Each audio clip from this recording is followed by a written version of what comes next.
ఆంధ్రప్రదేశ్ రాజకీయాల్లో కీలక ఘట్టం ముగిసింది. పోలింగ్ ప్రక్రియ సుదీర్ఘమైన ప్రచారాల తర్వాత సుమారు 40 రోజులు విస్తృతంగా ప్రచారాలు అన్ని పార్టీలు నిర్వహించినాయి. ఎవరికి వారు గెలుపు ధీమాలు వ్యక్తం అవుతున్నాయి. కానీ ఎక్కడో ఒక దగ్గర భయం, ఆందోళన, ఏం జరుగుతుందో అని. పోలింగ్ ఎలా జరిగింది, ఎంత శాతం ఓట్లు వచ్చే అవకాశం ఉన్నది, ఎవరికి వారు లెక్కలు వేసుకుంటున్నారు. ఇంకా పందెం రాయుళ్ళు అయితే ఒక రేంజ్లో వేల కోట్ల రూపాయల పందాలు జరుపుతున్నాయని వస్తున్న వార్తలు. మరి ఈ నేపథ్యంలో ఈరోజు జరిగిన ఓటింగ్ సరళి ఏ రకంగా ఉంది, ఏ పార్టీ వైపు ఓటర్లు మొగ్గు చూపే ఛాన్స్ ఉంది? తెలంగాణ రాష్ట్రం నుంచి లక్షలాది మంది ఆంధ్రప్రదేశ్కి ఓటు వేయడానికి తరలి వెళ్ళారు. ఈ పరిస్థితి ఏంటి, దేనికి సంకేతం? ఇవన్నీ కూడా చాలా కీలకంగా 2024 ఆంధ్రప్రదేశ్ సార్వత్రిక ఎన్నికల్లో చూడబోతున్నాం. ఇవే కాకుండా ఇంకా చాలా అంశాలు, గత కొన్ని రోజులుగా జరుగుతున్న ప్రచార అంశాలు ఉన్నాయండి, నేతలు మాట్లాడుతున్న అంశాలని, ఇవన్నీ కూడా మనతో విశ్లేషించడానికి ప్రొఫెసర్ నాగేశ్వర్ గారు మనతో పాటుగా సిద్ధంగా ఉన్నారు. నమస్కారం నాగేశ్వర్ గారు. సార్, పోలింగ్ అయిపోయింది, ఎప్పుడెప్పుడా అని ఎదురు చూస్తున్న ఆ గడియలు పూర్తయినాయి. బ్యాలెట్ బాక్సుల్లో నిక్షిప్తమైన ఓట్లకు సంబంధించి అసలు ఈరోజు ఓటింగ్ జరిగిన సరళి గత ఎన్నికలతో పోలిస్తే ఎలా ఉందని భావించాలి? తెలంగాణ రాష్ట్రం నుంచి లక్షలాది మంది ఆంధ్రప్రదేశ్కి ఓటు వేయడానికి తండోపతండాలుగా తరలి వెళ్ళారట. జరుగుతున్న ప్రచారాలు నిన్న మనం చూసాం కూడా. లక్షలాది మంది తరలి వెళ్తే హైదరాబాద్లో ఓటు వేయకూడదు. ఇప్పుడు కోకటపల్లి, శ్రీలింగంపల్లిలో 0 బ్లాంక్ 10% ఓటింగ్ ఉండాలి, 20% ఓటింగ్. అది కొంత ఎగ్జాగరేషన్ ఉంటుంది. సంఖ్యలో భారీ సంఖ్యలో వెళ్ళారన్నది మాత్రం నిజం. ఓకే, ఆ వెళ్ళిన వాళ్ళందరూ ఒక్క నియోజకవర్గానికి పోరు కదా. అవును, వాళ్ళు అనేక నియోజకవర్గాలకు స్ప్రెడ్ అయి ఉంటారు. సో అందువల్ల అలా వెళ్ళడము అనేది టోల్ ప్లాజాల దగ్గర భారీ క్యూలు, వీటిని బట్టి మనం ఫలితాలు ఏమి అంచనా వేయలేము. ఫండమెంటల్గా మనకు అర్థం కావాల్సింది పోలింగ్ ముగిసింది. కానీ ఎన్నికల కమిషన్ నిబంధనావళి ప్రకారం జూన్ 1న పోలింగ్ ముగిసేంత వరకు ఫలితాన్ని ఎవరు కూడా చెప్పకూడదు. ఇంట్లో ఇలా వీళ్ళు గెలుస్తారు, వీళ్ళు ఓడతారని చెప్పడం ఎన్నికల నిబంధనావళికి విరుద్ధం. పరిస్థితుల్ని, పరిణామాలని, అంశాలని, ఎవరికి అనుకూల అంశాలు ఉన్నాయి, ఎవరికి వ్యతిరేక అంశాలు ఉన్నాయి, ప్రతి పార్టీకి ఉన్న అనుకూల ప్రతికూల అంశాలు ఏంటి, ఏ అంశాలు ఓటర్లపై ప్రభావం చూపినాయి అనే వరకు మనం చర్చించవచ్చు. ఎందుకంటే జూన్ 1 దాకా న్యూస్ పేపర్లు రాకుండా ఉండవు, టీవీ ఛానళ్ళు బంద్ కావు కదా. అందువల్ల మాట్లాడుకోవచ్చు. కానీ నిర్దిష్టంగా పలానా పార్టీ గెలుస్తుందని కానీ ఓడుతుందని కానీ చెప్పడం ఇట్ ఈస్ ఎన్నికల కమిషన్ నిబంధనావళికి విరుద్ధం. కొంతమంది ఎవరైనా చేస్తే అది unethical, but we should follow it. అందువల్ల నా విశ్లేషణను బట్టి ఎవరైనా నాగేశ్వర్ పలానా పార్టీ గెలుస్తుందనో ఓడుతుందని అంటున్నారన్న కంక్లూషన్కు దయచేసి రావద్దు. ఓకే, ఎందుకంటే ఇప్పుడు నేను మాట్లాడే దాంట్లో ఒక చిన్న ముక్క 30 సెకండ్స్ ముక్క తీసుకొని ఎవరికి వాళ్ళు సర్క్యులేట్ చేస్తారు. దాన్ని ఆ ముక్క చూస్తే నాగేశ్వర్ పలానా పార్టీ గెలుస్తుంది అని అన్నాడు అన్న అభిప్రాయం కలుగుతుంది. ఎందుకంటే ముక్కే చూస్తారు కనుక. అందువల్ల ఆ ఫస్ట్ కేవియట్గా. రెండవది, తెలంగాణ రాష్ట్రంలో అసెంబ్లీ ఎన్నికలు జరిగినప్పుడు కొంత వాతావరణం క్లారిటీ ఉండేది. చాలా క్లియర్గా, దాదాపు ఓవర్వీమింగ్ క్లారిటీ ఉండే. ఎవరన్నా చూడదలుచుకున్న వాళ్ళకు కనిపించకపోవచ్చు, కానీ చూడాలనుకున్న వాళ్ళకు, వినాలనుకున్న వాళ్ళకు, పరిశీలించాలనుకునే వాళ్ళకు చాలా స్పష్టత ఉండే. సో కాంగ్రెస్ పార్టీ గెలవబోతోంది, బీఆర్ఎస్కి వ్యతిరేక పవనాలు ఉన్నాయని. కానీ ఆంధ్రప్రదేశ్కి వచ్చే వరకు సమాజము భారీగా చీలిపోయి ఉండడం వల్ల ఎవరి వర్షన్ వాళ్ళే తప్ప ఆబ్జెక్టివ్ వర్షన్ లేదు. సో మీరు ఇప్పుడు అడిగితే ఒక 3 ఛానల్లో వైసీపీకి 120 స్థానాలు వస్తాయని చెప్తారు. ఇంకో 3 ఛానల్లో, 2-3 ఛానల్లో వైసీపీ, టీడీపీ కూటమికి 130 వస్తాయని చెప్తారు. పత్రికలు కూడా అలాగే వస్తాయి, సోషల్ మీడియాలో అలాగే వస్తాయి, యూట్యూబ్లో కూడా అలాగే వస్తాయి.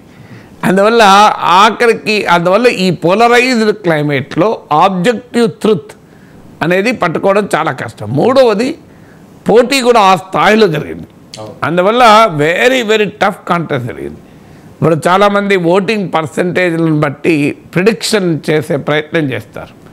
కానీ అది టూ స్లిప్పరీ అని ఎందుకంటాను అంటే, ఓటింగ్ ఇప్పుడు లేటెస్ట్గా 5 గంటల వరకు జరిగిన ఓటింగ్ 67.99%, అంటే సుమారు 68%. లాస్ట్ టైం ఎలక్షన్స్లో జరిగిన ఓటింగ్ 80%. అంటే లాస్ట్ టైము ఓటింగు ఇప్పటికి 5 గంటల ఓటింగ్ వరకు 12% తేడా ఉంది. కానీ 6 గంటల వరకు పోలింగ్ బూత్లోకే రాణిస్తారు. కొన్ని సమస్యాత్మక అరకు ఆ ప్రాంతంలో 4 గంటలకు ఉండొచ్చు, కానీ మిగతా చోట 6. సో 6 o'clock వరకు కూడా పోలింగ్ బూత్లోకి వస్తారు. 6 లోపల పోలింగ్ బూత్లోకి ఎంటర్ అయిన వాళ్ళందరూ ఓటు హక్కు వినియోగించుకోవచ్చు. అందుకే మీరు 9 అవుతుందా, 10 అవుతుందా, 11 అవుతుందా చెప్పలేను. సో అందువల్ల ఈ ఓటింగ్ ఫిగర్స్ అన్నిటినీ కూడా కొలేట్ చేయాలి. మీకు అది ఇంకా కొన్ని రేపు వస్తుందని కూడా నమ్మకం లేదు. ఎలక్షన్ కమిషన్ ఫైనలైజ్ చేసి ఫిగర్స్ రావాలంటే అది 1 or 2 days పట్టిన. గతంలో ఫస్ట్ 2 phases చూస్తే మనకు అర్థమైంది చాలా డిలే చేశారు. సో అందువల్ల ఈ ఫిగర్స్ అన్నీ వాళ్ళు కన్ఫర్మ్ చేసుకొని మన డేటా ఇవ్వాలి. అందువల్ల ఈ పర్సంటేజ్ 67 నుంచి 80 లోపు ఉంటుందా, 80 బయట ఉంటుందా? ఎందుకంటే 80 లాస్ట్ టైము మనకు బేస్ ఫిగర్ కనుక. సో ఇదొక ఛాలెంజ్. ఇప్పుడు అది 80 కన్నా ముందా 80గా, ఇక తర్వాత 80 దాటితే ఏ పార్టీకి అనుకూలం, 80 లోపైతే ఏ పార్టీకి అనుకూలం, ఇదొక థియరీ. సో ఇక్కడ దీనిపైన నేషనల్ ఎలక్షన్ స్టడీస్ కనుక మనం గమనిస్తే అసలు ఓటింగ్ శాతానికి ఒక పార్టీ గెలవడము గెలవకపోవడానికి ఎలాంటి కొరిలేషన్ ఖచ్చితంగా చెప్పలేము. అందువల్ల చాలామంది ప్రిడిక్ట్ చేస్తుంటారు. ఇప్పుడు ఉదాహరణకు ఓటింగ్ శాతం పెరిగితే అది ప్రభుత్వ వ్యతిరేక పవనాలు ఉన్నాయి, యాంటీ ఇన్కంబెన్సీ ఉంది అని చెప్తారు. కానీ మీకు ఇంట్రెస్టింగ్ కంపారిజన్ చెప్తాను. 2014లో జరిగిన ఎన్నికలతో పోలిస్తే 2019లో ఓటింగ్ ఏమీ తగ్గలే, అయినా మోడీ గెలిచాడు కదా. అవును. అంటే మరి హై ఓటింగ్ పర్సంటేజెస్ పెరిగిన సందర్భంలో బీజేపీ గెలిచింది కూడా. అంటే అర్థం ఏంటి? ఏదో ఒక బలమైన కోరిక ఓటర్ను ఓటింగ్కు తీసుకురావాలి. అంటే అన్ని పార్టీలు బాగా డబ్బులు పంచినా ఓటర్ వస్తాడు. అవును. ఇంకా డబ్బులు పంచిన తర్వాత ఓటే వేయాలి, వచ్చి నోటాకేసం వచ్చాక వేయాలి. వేయకపోతే అన్ని పార్టీలు పైసలు రిటర్న్ ఇవ్వమంటారు, వాపస్ అంటారు, పైసా వస్తువులు అంటారు. సో అందువల్ల కనీసం ఈ బాధ భరించడం వాడు ఓటేస్తాడు. అన్ని అంటే వాళ్ళ పోల్ మేనేజ్మెంట్ బాగా డబ్బులు పంచితే ఓటింగ్ బాగా ఉంటుంది. ఆంధ్రప్రదేశ్లో ఈసారి డబ్బుల పంపిణీ బ్రహ్మాండంగా జరిగింది, మామూలుగా జరగలే. నా అంచనా ప్రతి నియోజకవర్గంలో కనీసం ఒక అసెంబ్లీ కాన్స్టిట్యూన్సీలో 50 కోట్ల నుంచి 100 కోట్ల వరకు కూడా పోవచ్చు. ఆ స్థాయిలో డబ్బు పంపిణీ జరిగింది. సో అందువల్ల ఓటింగ్ ఎందుకు రాదు డబ్బులు తీసుకున్న తర్వాత? అవును. సో అదొక ఫ్యాక్ట్. తర్వాత ఏదైనా ఒక బలమైన కోరిక, ఈ ప్రభుత్వాన్ని ఓడించాలన్న కోరికన్నా ఈ ప్రభుత్వాన్ని గెలిపించాలన్న కోరికైనా, అంటే both a positive sentiment or negative sentiment can drive people to vote.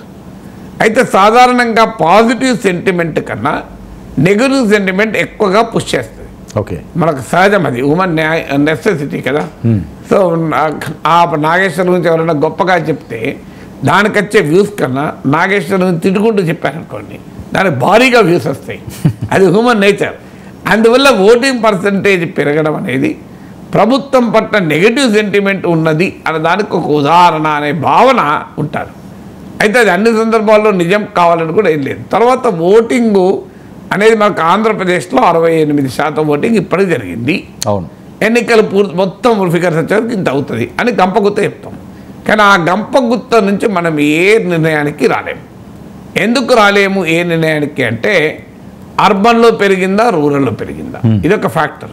ఇప్పుడు సాధారణంగా మనకు ఇప్పటి వరకు వచ్చిన ట్రెండ్ ఏంటంటే అర్బన్లో వైసీపీకి కాస్త వ్యతిరేకత ఉంది, రూరల్లో అనుకూలత ఉంటుంది అని ఒక హైపోథెసిస్. అవును. ఆ హైపోథెసిస్ నిజమైతే అర్బన్లో పెరిగితే వైసీపీకి నష్టం, రూరల్లో పెరిగితే వైసీపీకి లాభం. సో అర్బన్ ఆ రూరల్ ఎక్కడ పెరిగింది అనేది ఒక ఫ్యాక్టర్ అవుతుంది. రెండవ ఫ్యాక్టర్ ఏమవుతుంది, ఏ ప్రాంతంలో ఓటింగ్ పెరిగింది.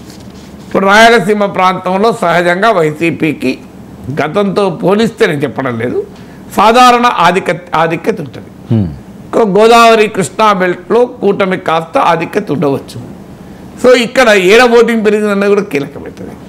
ఏ పార్టీకి ప్రాబల్యం ఎక్కువగా ఉన్న ప్రాంతంలో ఓటింగ్ పెరిగింది అనేది. ఇక మూడో ఫ్యాక్టరు మీకు ఓటింగ్ పెరగడము తగ్గడము అనే దాంతో పాటు ఏ వర్గాల్లో ఓటింగ్ పెరిగింది. ఇప్పుడు ఉదాహరణకు యంగ్ ఓటర్ ఓటింగ్కు వచ్చాడా లేదా. యంగ్ ఓటర్కు ఓటింగ్కు వచ్చి ఉంటే కొంత వైసీపీకి ఛాలెంజ్ అవుతుంది. ఎందుకంటే ప్రీపోల్ స్టడీస్ ఏం చెప్పాయంటే as you move on the age ladder, అంటే వయసు పెరుగుతున్న కొద్దీ వైసీపీకి అనుకూలత పెరిగింది. వయసు తగ్గుతున్న కొద్దీ వ్యతిరేకత పెరిగింది. ఈవెన్ మీకు బీఆర్ఎస్కు తెలంగాణలో కూడా అసెంబ్లీ ఎన్నికలు అదే అవును. సో ఈ వయసు పెరగడము తగ్గడము అంటే ఏ వయసు వాళ్ళు వేశారు, వృద్ధులు వేశారా, కొత్త ఫస్ట్ టైం ఓటర్స్ వేశారా, యంగ్ ఓటర్స్ వేశారా, ఇది ఒక కీలకం. ఏ సామాజిక వర్గాల వాళ్ళు వేశారు. ఇప్పుడు ఉదాహరణకు ఓపెన్గా బరితెగించి చెప్పాలి అంటే కమ్మలు ఎక్కువ ఉన్న ప్రాంతంలో ఓటింగ్ పెరిగింది అనుకోండి, అది టీడీపీకి లాభం, కామన్ సెన్స్ చెప్తుంది కదా. అవును. సో రెడ్లు ఎక్కువ ఉన్న ప్రాంతంలో పెరిగింది అనుకోండి, మైనారిటీలు ఎక్కువ ఉన్న ప్రాంతంలో పెరిగింది అనుకోండి, అది వైసీపీకి లాభం. సో అందువల్ల ఏ సామాజిక వర్గాల్లో ఓటింగ్ పెరిగింది అనేది కూడా లెక్కలు ఉండాలి. ఆ లెక్కలు ఎలక్షన్ కమిషన్ ఇవ్వదు. సో అందువల్ల దీంతో పాటు ఏ క్లాస్ వర్గాలు, ఇప్పుడు సాధారణంగా upper caste, upper class, middle class కొంత కూటమికి అనుకూలంగా, నేను based on pre poll survey చెప్తున్నాను, అవి ఎంత రైట్ అనేది మనకు రిజల్ట్స్ బట్టి చెప్పాలి. లోయర్ కాస్ట్, లోయర్ క్లాస్ వైసీపీకి అనుకూలంగా ఉండాలి. అందువల్ల ఏ సామాజిక ఆర్థిక వర్గాల్లో ఓటింగ్ పెరిగింది. సో ఇలాంటి ఫ్యాక్టర్స్ అనేకము పరిగణించాలి. మొత్తం ఓవరాల్ ఓటింగ్ పర్సెంటేజ్ బట్టి మనం ఏమీ చెప్పలేము. అవును సార్. అందువల్ల ఆ ఓటింగ్ ఎక్కడ పెరిగింది అనేది ఇంపార్టెంట్ అవుతుంది. ఇప్పుడు తెలంగాణలో ఓటింగ్ పెరిగింది అంటే సరిపోదు. తెలంగాణలో ఎక్కడ పెరిగింది, శ్రీలింగంపల్లి పెరిగిందా, యాకుత్పురాలో పెరిగిందా, దాన్ని బట్టి కూడా ఉంటుంది కదా. అందువల్ల ఈ ఫ్యాక్టర్స్ అన్నీ కలగాబలగముగా ఉంటాయి. అందువల్ల ఓటింగ్ సరళిని బట్టి మనము ఇమ్మీడియట్ కంక్లూజన్కు ఒక కంక్లూజివ్ ఒపీనియన్కు, అంటే కొంత ప్రొబబుల్ ఒపీనియన్ రావచ్చేమో, కాదని అనను, కానీ కంక్లూజివ్ ఒపీనియన్కి అయితే రాలేము. ఓకే సార్, మరొక ముఖ్య విషయం, గత 40 రోజుల నుంచి కూడా చేసుకున్న ప్రచారాలు, ఇచ్చిన హామీలు, ఇవన్నీ కూడా చాలా కీలకంగా ఈ ఎన్నికల మీద పనిచేసే పరిస్థితి అయితే ఖచ్చితంగా ఉంటుంది. సో ఇంకా పోలింగ్ కూడా అయిపోయింది కాబట్టి ఈ ల్యాండ్ టైటిలింగ్ యాక్ట్ అనే విషయాన్ని చాలా ఎక్కువగా ప్రజల్లోకి రుద్దారు అధికార ప్రతిపక్షాల మధ్య. మాది తప్పు కాదు, ఇదంతా కేంద్ర ప్రభుత్వం చేసిన ప్రక్రియ అని చెప్పి వైఎస్ఆర్సీపీ చెప్పుకొస్తుంటే, ప్రతిపక్షాలు ఇదేదో బూచీలాగా చూపించే ప్రయత్నం, మీ హక్కులన్నీ కూడా కాలు రాస్తారు, మీ భూమి ఏమన్నా చూసుకుంటే ప్రభుత్వం దగ్గరికి పోతుందని చెప్పి విపరీతంగా ప్రచారం చేసింది. చివరి నిమిషం వరకు కూడా దీన్నే ఒక ఆయుధంగా మలుచుకున్న నేపథ్యం. సో ఈ ఎఫెక్ట్ ఏమన్నా ఈ ఓటు మీద పడే అవకాశం ఉంటుందా? ల్యాండ్ టైటిలింగ్ యాక్ట్ ఇప్పుడు డెఫినెట్గా land titling act was a major ఇష్యూగా టీడీపీ చేసింది, కూటమి చేసింది, టీడీపీ చేసింది, కూటమి అని కూడా అనలేదు. అవును, టీడీపీ జనసేన చేసింది, బీజేపీ చేయలేదు. ఎందుకంటే బీజేపీ చేస్తానికి స్కోప్ లేదు, ఎందుకంటే వాళ్ళ యాక్ట్ అది. నీతి ఆయోగ్ మోడల్ యాక్ట్ ఉంటుంది, 250 పేజీలు, దాని నుంచి ఏపీ యాక్ట్ వస్తుంది. మీరు అంటే కొంత అటు ఇటు కొన్ని మార్పులు ఏమైనా ఉంటుండొచ్చు, లేదని అంటలేను. బట్ ప్రైమరీగా it is a NITI Aayog initiative. Purandeswari statement కూడా ఉంది కదా, నీతి ఆయోగ్ ఇనిషియేటివ్ అని చెప్పింది ఆమె, అంగీకరిస్తూ. అయితే రాష్ట్ర ప్రభుత్వాలకు స్వేచ్ఛ ఉంటుంది, అడాప్ట్ చేసుకోవచ్చు, చేసుకోకపోవచ్చు అని. కానీ but it is a NITI Aayog act, BJP యాక్టే. అందువల్ల బీజేపీ యాక్ట్ టీడీపీ రద్దు చేస్తా అని చెప్పి పెద్ద క్యాంపెయిన్ నడిపింది. సో అందువల్ల బీజేపీ దాన్ని ఓన్ చేసుకునే అవకాశం లేదు ఆ క్యాంపెయిన్. బట్ టీడీపీ ఓన్ చేసుకున్నామా నిజం మీకు, ఎందుకంటే మీరు అన్నది నిజం. ఈవెన్ 2 days బిఫోర్ అడ్వర్టైజ్మెంట్ తీసుకున్న ఆంధ్రప్రదేశ్లో ఉన్న అన్ని న్యూస్ పేపర్లో పేజ్ 1 మీ భూమి మీది కాదు అని. ఎందుకంటే ఇది సైకాలజీ, నేను ఇదివరకు కూడా చెప్పాను, ఈ సైకాలజీ అంటే ఫియర్ అవర్షన్ సైకాలజీ అంటారు. అంటే పొటెన్షియల్ గెయిన్ తనకు. ఇంకొప్పుడు చంద్రబాబు నాయుడు పథకం, మేము పెన్షన్ 4,000 ఇస్తాను అన్నాడు. ఆ 4,000 ఇస్తాను అంటే తనకు పెన్షన్ 4,000 అందితే ప్రయోజనం కలుగుతుంది అన్నదానికి ఆకర్షణ అయ్యాడు కన్నా, భూమి పోతుంది, ఆస్తి పోతున్న దానికి వికర్షణ ఎక్కువ ఉంటుంది. సో దీన్నే ఫియర్ అవర్షన్ థియరీ అంటారు సైకాలజీలో. అంటే పొటెన్షియల్ గెయిన్ పట్ల అట్రాక్షన్ కన్నా ఫియర్ పట్ల అవర్షన్ ఎక్కువ ఉంటుంది, వ్యతిరేకత ఎక్కువ ఉంటుంది. ఈ థియరీని పవర్ఫుల్గా కూటమి చాలా ఎఫెక్టివ్గా, మామూలు ఎఫెక్టివ్ కాదు, they made it a very big issue. ఒక రకంగా వైసీపీని కలవరపెట్టింది ఆ ఇష్యూ. ఒకవేళ రేపు కూటమి అంటూ గెలిస్తే one of the most significant factor contribute చేసింది ఏంటంటే జనసేనతో పొత్తు తర్వాత ఈ భూమి భయమే, భూమిపై క్రియేట్ చేసిన భయమే. వాళ్ళు సక్సెస్ఫుల్గా క్రియేట్ చేసిన మాట నిజం.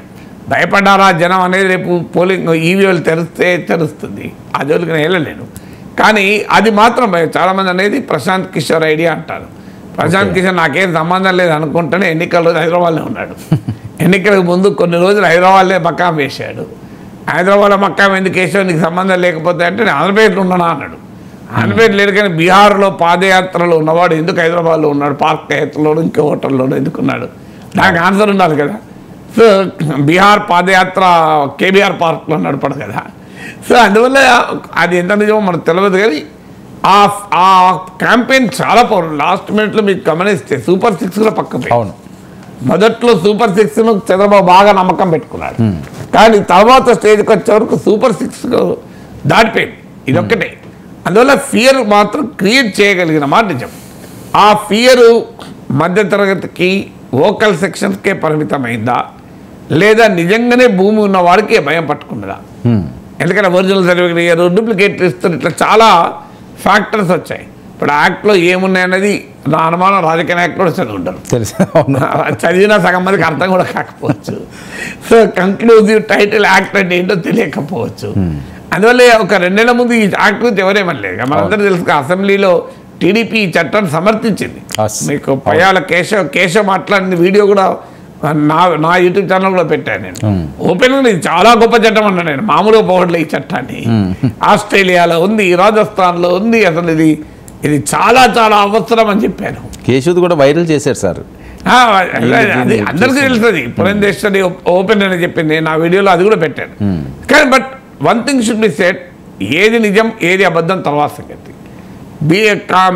కూటమి మాత్రం దీన్ని నిజమని జనంలోకి పట్టుకెళ్ళడంలో విజయవంతమైంది, అనుమానం లేదు. అయితే ఏ సెక్షన్స్ వరకు అది వెళ్ళింది, సోషల్ మీడియా ప్రజెన్స్ ఉన్న సెక్షన్స్కి వెళ్ళిందా, పేపర్లు టీవీలు చదివే సెక్షన్స్కి వెళ్ళిందా, గ్రౌండింగ్ అయిందా అనేది ఇష్యూ. రేపు ఇది గ్రౌండింగ్ కనుక అయ్యుంటే, ఒకవేళ నిజంగానే ప్రజలు తమ ఆస్తులు పోతాయన్న భయం ఉంటే, అది వైసీపీ మాత్రం పెద్ద ఛాలెంజ్. అయితే ఈ చట్టంలో ఏమున్నది అన్న దానికన్నా టీడీపీ వారు చేసే క్యాంపెయిన్ కన్నా ఏం జరిగింది అంటే, చాలా చోట్ల వైసీపీ అంటే చాలా అంటేనే మెజారిటీ మైనారిటీ లెక్కలకి వెళ్ళడం లేదు. అనేక చోట్ల వైసీపీ నాయకులపైన, వైసీపీ ఎమ్మెల్యేలపైన భూ కబ్జా ఆరోపణలు ఉన్నాయి, భూముల ఆక్రమణ. ఎక్కడైనా ఏ నియోజకవర్గంలో అయినా ప్రజల విజిబుల్గా అధికార పార్టీ నేతలు, వైసీపీ నేతలు భూములు ఆక్రమించిన అనుభవం ఉందనుకో ప్రజలకు, ఈ చట్టం పైన టీడీపీ చేసిన క్యాంపెయిన్ పవర్ఫుల్గా నమ్ముతారు. ఎందుకంటే ఈ టీడీపీ క్యాంపెయిన్లో నిజానిజాలతో సంబంధం లేదు. కేశవ్ ఏమన్నాడు, పురంధరేశ్వర్ ఏమన్నాడుతో సంబంధం లేదు. బేసిక్ సంబంధం ఏంటి, వాళ్ళ రియల్ లైఫ్ ఎక్స్పీరియన్స్లో కనుక అధికారాన్ని ఉపయోగించుకొని వైసీపీ నేతలు భూములు ఆక్రమించిన ప్రాంతం ఉంది అనుకుందాం, విజిబుల్గా వాళ్ళ దృష్టిలో ఉంది. అక్కడ మాత్రం ఈ చట్టం పైన కూటమి చేసిన ప్రచారం చాలా ఎఫెక్ట్గా పోతుంది. అందువల్ల ప్రజలు నమ్మింది చట్టం చదివి కాదు, నమ్మినా నమ్మకపోవడం అనేది. ఆ చట్టంలో ఏమున్నదన్న దానికన్నా టీడీపీ ఏం ప్రచారం చేసిందన్నా తమ నిజ జీవిత అనుభవాన్ని టీడీపీ ప్రచారం కలిసిందనుకోండి, అక్కడ నమ్మే అవకాశం ఉంటుంది ఈ చట్టంతో సంబంధం. అందువల్ల అందువల్ల it's a very important thing to watch. Andhra Pradesh ఎన్నికల ఫలితాన్ని ఏ రకంగా ప్రభావితం చేస్తుంది అన్న ముఖ్యమైన అంశాల్లో ఈ ల్యాండ్ టైటిలింగ్ యాక్ట్ అనేది చాలా చాలా కీలకం. అవును, జూన్ 4th అసలు దీని పర్యవసానం ఏ రకంగా ఉంటుంది అన్నది చూద్దాం సార్. నాగేశ్వర గారు, మరొక ముఖ్య విషయం అండి, విజయమ్మ గారు ఏదైతే షర్మిల గారు కాంగ్రెస్ తీర్థం పుచ్చుకుంటే పిసిసి అధ్యక్షురాలు అయిన తర్వాత ఆవిడ చేసిన ప్రసారం అవునండి, అసలు విజయమ్మ ఎటువైపు వెళ్తుంది, ఎలా ఉంటుంది, కూతురా కొడుక అని చాలా చర్చలు జరిగినాయి. సో ఇందులో ఈ నేపథ్యంలో ఎన్నికలకు ముందు ఆవిడ ఎవరికి ప్రచారం చేయకపోగా ఆవిడ రిలీజ్ చేసిన వీడియో ప్రభావం వైఎస్ అభిమానుల్లో ఎలా ఉండే అవకాశం ఉంటుంది సార్? ఆ వీడియో కంటెంట్ కాంటెక్స్ట్ రెండు చూడండి. కంటెంట్లో క్లియర్గా ఆమె షర్మిలకు మాత్రమే మద్దతు ఇచ్చింది, అవును, తప్ప జగన్ ఓడించమని ఆమె ఎక్కడ పిలిపియలేదు. సౌభాగ్యమ లాగానో సునీత లాగానో షర్మిల లాగానో ఆమె ఎక్కడ మాట్లాడలేదు. అవును, అయితే షర్మిల మాట్లాడుతున్నారు కనుక ఆమెను ఎండారు చేయడం అంటే జగన్ను వ్యతిరేకించడమే కదా అని ఒక అభిప్రాయం రావచ్చు. బట్ ఏదైనా ఆమెకు ఉన్నటువంటి ఛాలెంజ్ పాపం, ఒకవైపు బిడ్డ మరోవైపు కొడుకు, సో ఇద్దరి మధ్య జరుగుతున్న ఘర్షణ, ఆమెలో ఆవేదన ఉంటుంది. అందువల్ల మీరు ఆ వీడియోలో కూడా చూసినా చాలా స్పష్టంగా ఆమెలో ఆవేదన కనబడుతుంది. ఆమె ఏదో షర్మిలకు మద్దతు ఇస్తూ ఉత్సాహవంతంగా కాకుండా ఇలాంటి పరిస్థితి నాకు ఎందుకు వచ్చింది అనేటువంటి ఆవేదనతో మాట్లాడినట్టు క్లియర్ కనబడుతుంది.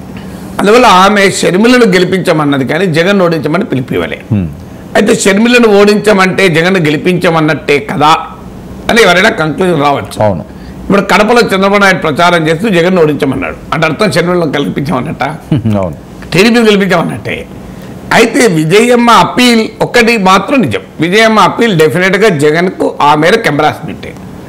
ఆమె ఏ అప్పీలు చేయకుండా ఉంటే జగన్కు మరింత ఫెసిలిటేషన్ ఉండేది. సో ఆమె షర్మిల బహిరంగంగా జగన్ను వ్యతిరేకిస్తూ ఇంత స్టాండ్ తీసుకున్న సమయంలో షర్మిలను ఎండార్స్ చేస్తూ ఆమె అపీల్ చేసి చేయడం డెఫినెట్గా జగన్కు ఎంబరాస్మెంట్. సార్ ఒక్కసారి బయట కూడా విందాం సార్, ప్రేక్షకులకి ఒక ఐడియా వస్తుందేమో. ప్లీజ్ విజయం గారు బయట ప్లే చేయండి.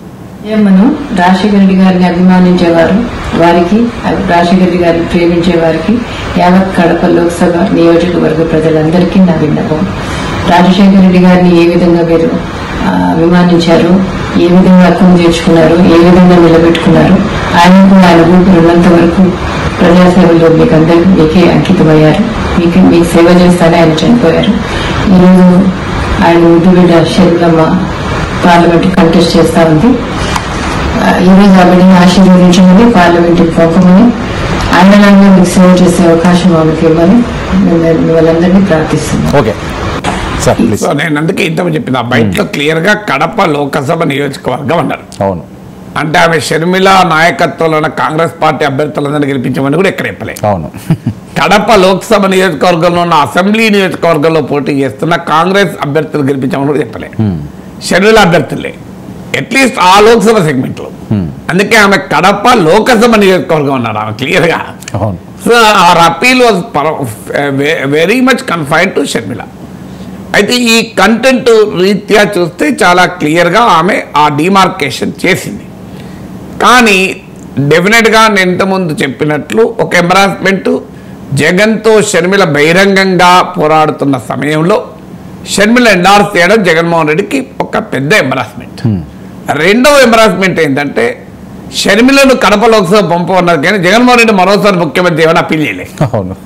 నాకు గుర్తున్నంత వరకు అయితే అలాంటి వీడియో అయితే రాలే. ఆమె ఒకప్పుడు వైఎస్ఆర్ కాంగ్రెస్ గౌరవాధ్యక్షురాలు. షర్మిలను గెలిపించమని పిలిపించిన విజయమ్మ జగన్ను మరోసారి ముఖ్యమంత్రి చేయని ఎందుకు పిలిపివ్వలేదు అంటే ఆమె క్లియర్గా జగన్మోహన్ రెడ్డి షర్మిల కాన్ఫ్లిక్ట్లో జగన్ వైఖరిని డిసప్రూవ్ చేసామా నిజం. కానీ జగన్ను ఓడించమని పిలిపేతి ఇవ్వలేదు. ఈ రెండు ఫ్యాక్టర్స్ నిజం. సో ఆమె జగన్ వ్యవహరించిన తీరు షర్మిల పట్ల ఆమెలో విముఖత వ్యతిరేకత ఉన్నదని దీన్ని బట్టి క్లియర్గా అర్థమవుతుంది. కానీ ఇది కంటెంట్ వరకు. కాంటెక్స్ట్ ఏంటి ఇది ఎవరికైనా తెలియదా?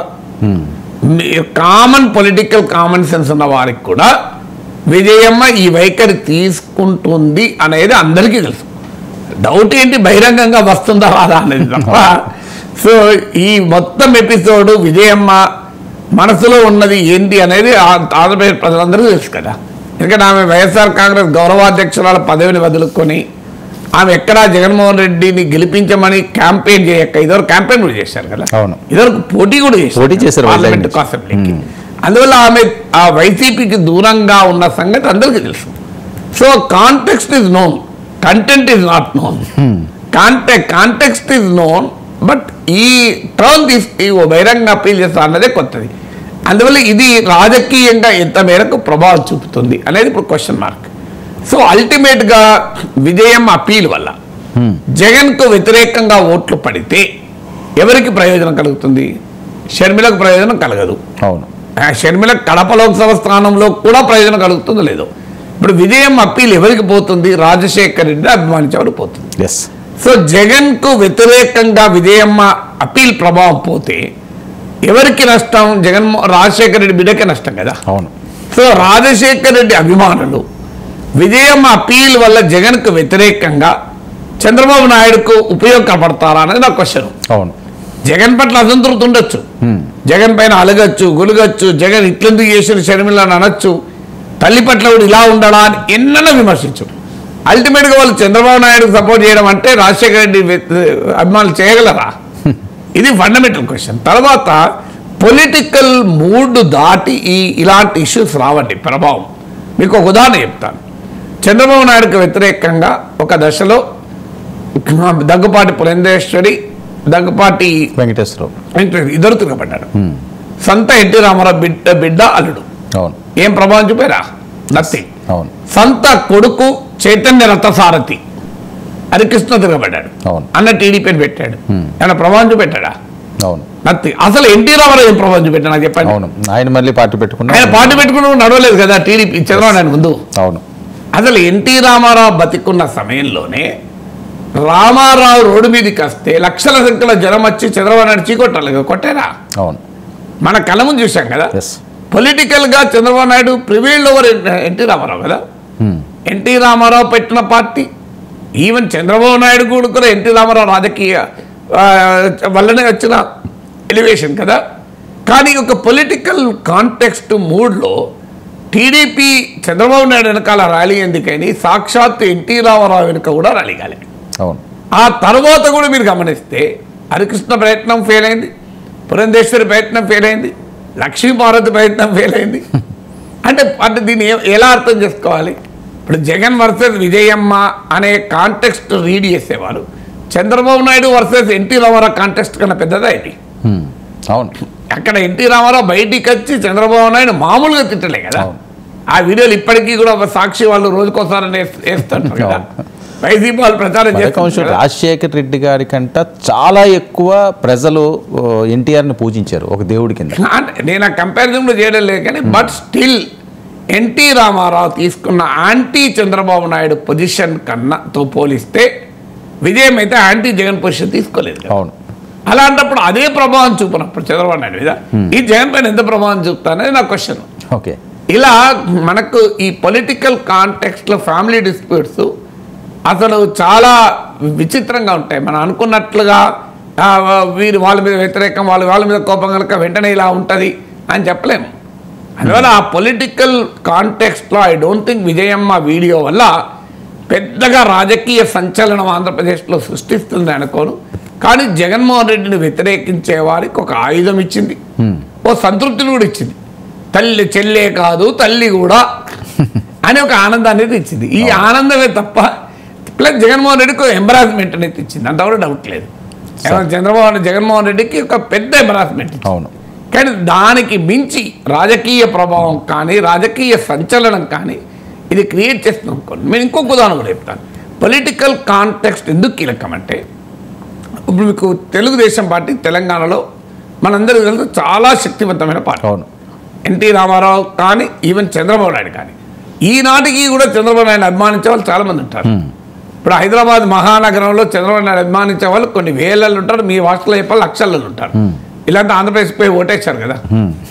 నేను 2021లో ఎమ్మెల్సీ ఎన్నికల్లో పోటీ చేశాను సార్. చంద్రబాబు నాయుడు అభిమానించే వాళ్ళలో చాలామంది పట్టభద్రులు. నాతో పాటు ఎల్ రమణ తెలుగుదేశం పార్టీ రాష్ట్ర అధ్యక్షుడు పోటీ చేశాడు. ఆయనకు 5,000 ఓట్లు వచ్చాయి, నాకు 55,000 ఓట్లు వచ్చాయి. ఓకే. నేను ఓడిపోయినా ఆయన ఓడిపోయారు, అది విషయం. మరి తెలుగుదేశం పార్టీ వాళ్ళు 5,000 ఉంటారా? అవును. తెలుగుదేశం చాలా పెద్ద సెక్షన్ కదా. అంటే అర్థమైంది తెలంగాణ వచ్చాక పొలిటికల్ కాంటెస్ట్ మారిపోయింది. అవును. రాజశేఖర రెడ్డి అభిమానించే వాళ్ళు తెలంగాణలో చాలామంది ఉంటారు, ఉన్నారు కనుకనే 2009 ఎన్నికల్లో రాజశేఖర రెడ్డి రాష్ట్ర విభజనకు వ్యతిరేకమని తెలిసి కూడా రాజశేఖర రెడ్డి నాయకత్వంలో కాంగ్రెస్ పార్టీకి 50 సీట్లు ఇస్తే కేసీఆర్ నాయకత్వంలో టీఆర్ఎస్కి 10 సీట్లు ఇచ్చారు కదా 2009లో. అలాంటి రాజశేఖర రెడ్డి నాయకత్వంలో పార్టీ జగన్ నాయకత్వంలో కానీ షర్మిల నాయకత్వంలో కానీ ఏ మాత్రమైన ప్రభావం చూపింది తెలంగాణలో. ఉమ్మడి రాష్ట్రంలో కానీ విభజిత రాష్ట్రంలో కానీ ఏం ప్రభావం చూపలే కదా. అంటే that is the meaning of the political context. అందువల్ల విజయమ్మ పట్ల అభిమానం ఉండొచ్చు, విజయమ్మ వీడియో పట్ల జగన్ ఎంబరాస్మెంట్ కావచ్చు, కానీ దీని పొలిటికల్ ఇంపాక్ట్ ఉంటుందని అయితే నేను భావించాను. ఓకే సార్, ఈసారి జరిగిన ఎన్నికల్లో ముఖ్యంగా హామీలు ఎవరికి నచ్చినట్టు వాళ్ళు అసలు పప్పు బెల్లాలు పంచుతామన్నట్లుగా ఇష్టం వచ్చినట్లుగా హామీలు ఇచ్చిన నేపథ్యం. ఎన్నికల హామీలో జగన్ వర్సెస్ చంద్రబాబు, ఈ హామీలను ఏ రకంగా చూడాలి సార్? ఎవరు దీన్ని నమ్మే పరిస్థితి ఉంటుంది, ఎవరికి ఇది ప్లస్ అయ్యే? అంటే ఇందులో ఒకటి జగన్మోహన్ రెడ్డి కొత్తగా ఇచ్చిన హామీలు లేవు, నో నావల్టీ. అది ఆయనకి ఏమైనా నెగటివ్గా ఉంటే అది ఉండాలి. కానీ రాజశేఖర రెడ్డి 2009లో ఏ హామీ ఇవ్వలే. కొత్తగా ఏం హామీ ఇవ్వని అన్నాడు. ఇంక ఈవెన్ జగన్మోహన్ రెడ్డి ఇప్పుడు ఇచ్చినంత కూడా ఇవ్వలే. కేవలం 7 గంటల విద్యుత్ 9 గంటలు అన్నాడు. కానీ చంద్రబాబు నాయుడు ఇంటికి 2000 ఇస్తా అన్నాడు. మరి 2009లో ఏం జరిగింది? రాజశేఖర రెడ్డి గెలిచాడు. అంటే హామీల ప్రభావము ఎలా ఉంటుందో అదొక ఉదాహరణ. అంటే సార్ అక్కడ త్రిముఖ పోటీ అనే అంశం అన్నది నేను దాంట్లో కూడా వస్తున్నాను. అది ఒక త్రిముఖ పోటీ అనే ఫ్యాక్టర్ కొంత ఉండొచ్చు. తెలంగాణలో మీరు గమనించండి, అదే బీఆర్ఎస్ పథకాలు అమలు చేసింది, కాంగ్రెస్ హామీలు ఇచ్చింది.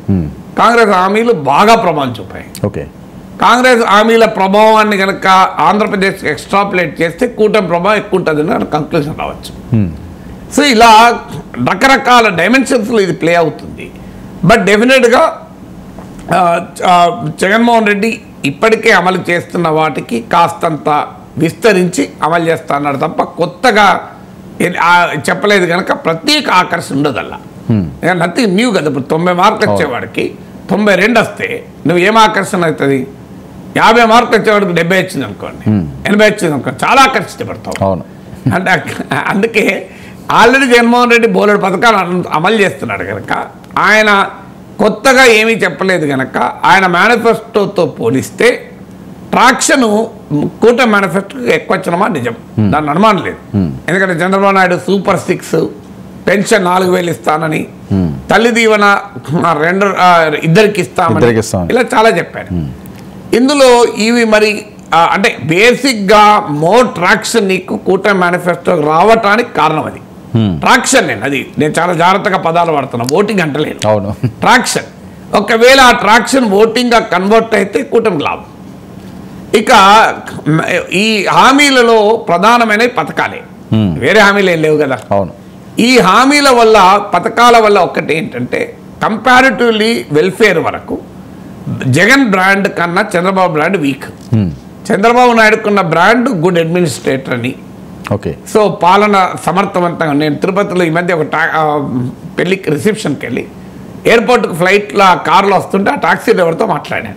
నేను వీడియో కూడా పెట్టాను, దాదాపు 1,00,000 మంది పైన చూశాను. ఆయన చాలా బ్యూటిఫుల్గా చెప్పాడు, జగన్మోహన్ రెడ్డి పథకాలు సార్, చంద్రబాబు నాయుడు పాలన సార్ అన్నాడు. జగన్మోహన్ రెడ్డి సంక్షేమం సార్, చంద్రబాబు నాయుడు అభివృద్ధి సార్ అన్నాడు.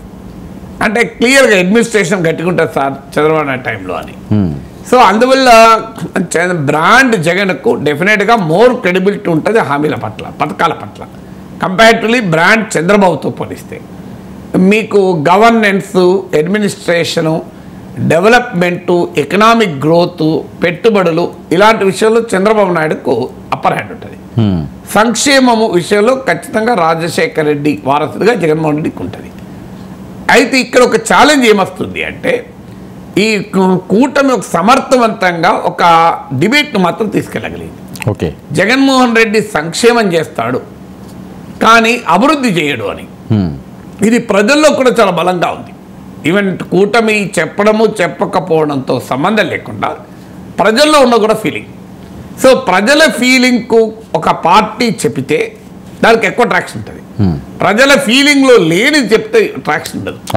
మీరు కేసీఆర్ ఎవరికి దొరకడన్న భావన ప్రజల్లో ఉన్నది కనుక కాంగ్రెస్ పార్టీ చెప్పినప్పుడు ప్రజలు ఆకర్షించబడ్డారు.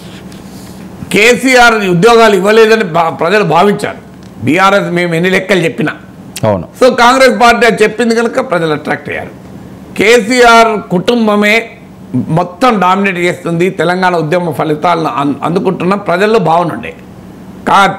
కాంగ్రెస్ అది చెప్పింది కనుక అది లాభపడ్డది. అంటే ప్రజల్లో ఉన్నటువంటి భావాన్ని పార్టీలు వ్యక్తం చేసినప్పుడు అది చాలా సమర్థవంతంగా ప్రజలపైన ప్రభావం చూపుతుంది. అందువల్ల ప్రజల్లో ఆ భావన ఉన్నది. సంక్షేమం బాగా జరుగుతుంది కరెక్టే, కానీ ఆ డెవలప్మెంట్ లేదు కదా అని. ఇది ఖచ్చితంగా వైసీపీ కనుక దెబ్బ తగిలితే ఈ అంశం అది వైసీపీకి ఛాలెంజ్ అవుతుంది. ఓకే, దెబ్బ తగులుతుందా లేదా మళ్ళీ జూన్ 4న చూసుకోవాల్సిందే. అది నేను ఇప్పటికే ఇప్పుడు నేనేం కంక్లూజన్ చేయలేను, ఎందుకంటే ఎన్నికల కమిషన్ నిబంధనలు ఇక్కడ కీలకం. అవును, ఎవరైనా అనుకోవచ్చు సార్ పాము సావకుండా కట్ట ఇరగకుండా మాట్లాడుతున్నాడంటే ఎన్నికల కమిషన్ అట్లే చెప్పింది. పాము సావద్దు కట్ట ఇరగద్దని చెప్పింది. అవును. అందువల్ల నేను పాము సావదు, నేను మాట్లాడదంటే కట్ట ఇరగదు. మీరు అర్థం చేసుకోవాలి పాము కట్ట గురించి, నాకు తెలియదు. అందువల్ల ఎన్నికల కమిషన్ నిబంధనల్లో ఉన్న పాము కట్టకు లోబడి నేను మాట్లాడతా. సో వేరేటోళ్ళు ఎవరన్నా హద్దులు దాటచ్చు, ప్రశాంత్ కిషోర్ అంటే వాళ్ళు, నేను దాటను హద్దులు. సో ఇక ఇక్కడ ఇంపార్టెంట్ ఏంటంటే కూటమి సక్సెస్ఫుల్గా ఒక నరేటివ్ మాత్రం బిల్డ్ చేసి, ఆ నరేటివ్ ఏంటి అంటే ఎకనామిక్ గ్రోత్ లేకుండా, ఎంప్లాయ్మెంట్ లేకుండా, డెవలప్మెంట్ లేకుండా ఇచ్చే సంక్షేమం అన్సస్టైనబుల్, ఆ సంక్షేమమే సరిపోదు అని.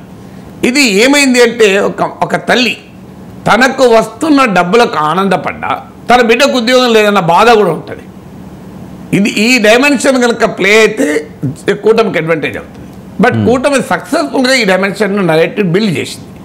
అది ఎన్ని సెక్షన్ల వరకు పట్టణ ప్రాంతాలకు పరిమితమైందా, గ్రామీణ ప్రాంతాలకు వెళ్ళిందా, జనంలోకి వెళ్ళిందా, డిస్పైట్ దిస్ ఫీలింగ్ స్టిల్ మాకు వెల్ఫేర్ వస్తుంది కదా అని ప్రజలు సంతోషపడ్డారో తెలియదు మనకు. సో బట్ అదొక క్యాంపెయిన్ నరేటివ్గా మాత్రం చాలా పవర్ఫుల్గా తీసుకెళ్ళగలిగారు. చంద్రబాబు నాయుడుకు ఉన్నటువంటి బ్రాండ్కు ఈ నరేటివ్ కూడా లింక్ అయింది, సింక్ అయింది. లింకే కాదు, సింక్ కూడా అయింది. ఎందుకంటే చంద్రబాబు నాయుడు బ్రాండ్ ఉంది కదా డెవలప్మెంట్ అని. So economic growth, development Chandrababu Naidu brand. Jagan లెక్కలు చెప్పచ్చు, నా కాలంలో జిఎస్డిపి ఇంత పెరిగింది, చంద్రబాబు నాయుడు కాలంలో ఇంత జిఎస్డిపి పెరిగింది, కానీ ఈ లెక్కలు పబ్లిక్ పర్సెప్షన్ బీట్ చేయవు. ఇప్పుడు టీఆర్ఎస్ కూడా బోల్ లెక్కలు చెప్పింది కదా, మేము ఇన్ని ఉద్యోగాలు ఇచ్చినాము, అసలు 10 ఏళ్ళ కాంగ్రెస్ పాలన, అవన్నీ జనం పట్టించుకోలే. జనం పర్సెప్షన్ అనేది కేసీఆర్ ఉద్యోగాలు ఇవ్వలేదన్న, అంతే కదా. అవును, వేరే పర్సెప్షన్ ఏం లేదు. సో అందువల్ల పబ్లిక్ పర్సెప్షన్లో ఒక పవర్ఫుల్ నరేటివ్ను కూటమి బిల్డ్ చేయగలిగింది టువర్డ్స్ ఎకనామిక్ గ్రోత్. అంటే ఒక గ్రోత్ కాన్షియస్నెస్ ఉన్న ప్రజలు, అంటే గ్రోత్ లేదు అనే భావన జనంలోకి సక్సెస్ఫుల్గా కలిగింది. అయితే ఇది పట్టణ ప్రాంతాలకే పరిమితమా, గ్రామీణ ప్రాంతాలకు పరిమితమా? ఒకవేళ గ్రామీణ ప్రాంతాల్లోనే ప్రజలు అలా భావించినా కూడా, ఆ అసంతృప్తి ఉన్నా కూడా జగన్కు ఓ సంక్షేమం అయితే ఇస్తున్నాడు కదా అని భావించారో చూడాలి. తర్వాత పథకాల విషయంలో జరిగిన ఇంకో డైమెన్షన్ ఏంటంటే, పథకాలు ఇచ్చారు, పన్నులు పెంచారు అన్నది కూడా టీడీపీ సమర్థవంతంగా జనంలోకి తీసుకెళ్ళింది. బాదురే బాదురు అనే కార్యక్రమం కావచ్చు, కన్సిస్టెంట్ క్యాంపెయిన్ రీత్యా మీకు అంటే టీడీపీకి అడ్వాంటేజ్ ఒకటి వచ్చింది, వైసీపీ కోమో జగన్ ఒక్కడే క్యాంపెయినర్. అవును, అందుకే మీరు లాస్ట్ వరకు చూడండి, జగన్ టీవీ ఇంటర్వ్యూలో కూడా మీకు అలసట కనబడ్డది. చంద్రబాబు నాయుడు మాత్రం చాలా యాక్టివ్గా క్యాంపెయిన్ చేశాడు, మామూలు యాక్టివ్ కాదు. ఆయన అడ్వాన్సింగ్ ఏజ్, ఆయన ఆరోగ్య కారణాలు ఇస్తే బెయిల్ మీద వచ్చాడు, అసలు విషయం అది. బట్ స్టిల్ చంద్రబాబు నాయుడు చాలా సమర్థవంతంగా క్యాంపెయిన్. ఎందుకంటే చంద్రబాబు నాయుడు ఇప్పుడు మనకు క్రికెట్లో ఉంటుంది, ఫస్ట్ బ్యాటింగ్ చేసిన వారికి నెక్స్ట్ బ్యాటింగ్ చేసిన వాళ్ళకి తేడా ఉంటుంది. అవును, నెక్స్ట్ బ్యాటింగ్ చేసిన వాళ్ళు రేసింగ్గా ఉంటారు, ఎందుకంటే వాళ్ళు బీట్ చేయాలి. అవును, ఫస్ట్ బ్యాటింగ్ చేసిన వాళ్ళకి టార్గెట్ ఉండదు, సెకండ్ బ్యాటింగ్ చేసే వాళ్ళకి టార్గెట్ ఉంటుంది. ఇప్పుడు మనకు చిన్నప్పుడు పల్లెటూరు నుంచి బుల్లక్ కార్ట్, ఎడ్ల బండి కట్టుకొని మేము ఊరికి వచ్చేవాళ్ళం. పోయేటప్పుడు ఏమో ఎడ్లు చాలా స్లోగా పోయేవి, రిటర్న్ ఇంటికి పోయేటప్పుడు మొత్తం దూకుడు పోయేవి. అందువల్ల రేసింగ్ ఉంటుంది ఇది. సో ఈ రేసింగ్ అనేది మీకు టీడీపీ క్యాంపెయిన్లో కనబడ్డది. ఎందుకంటే టీడీపీకు ఇది లైఫ్ అండ్ డెత్ అది. ఎందుకంటే నెక్స్ట్ ఎలక్షన్ చంద్రబాబు నాయుడు నాయకత్వంలోనే ఉంటుందా చెప్పలేం, ఆయన ఏజ్ రీత్యా. సో అందువల్ల చంద్రబాబు నాయుడుకు లొకేషన్ ఇన్స్టాల్ చేయాలన్నా కూడా ఈయనకి కీలకం, టీడీపీ భవిష్యత్తు కూడా ఈయనకి కీలకం.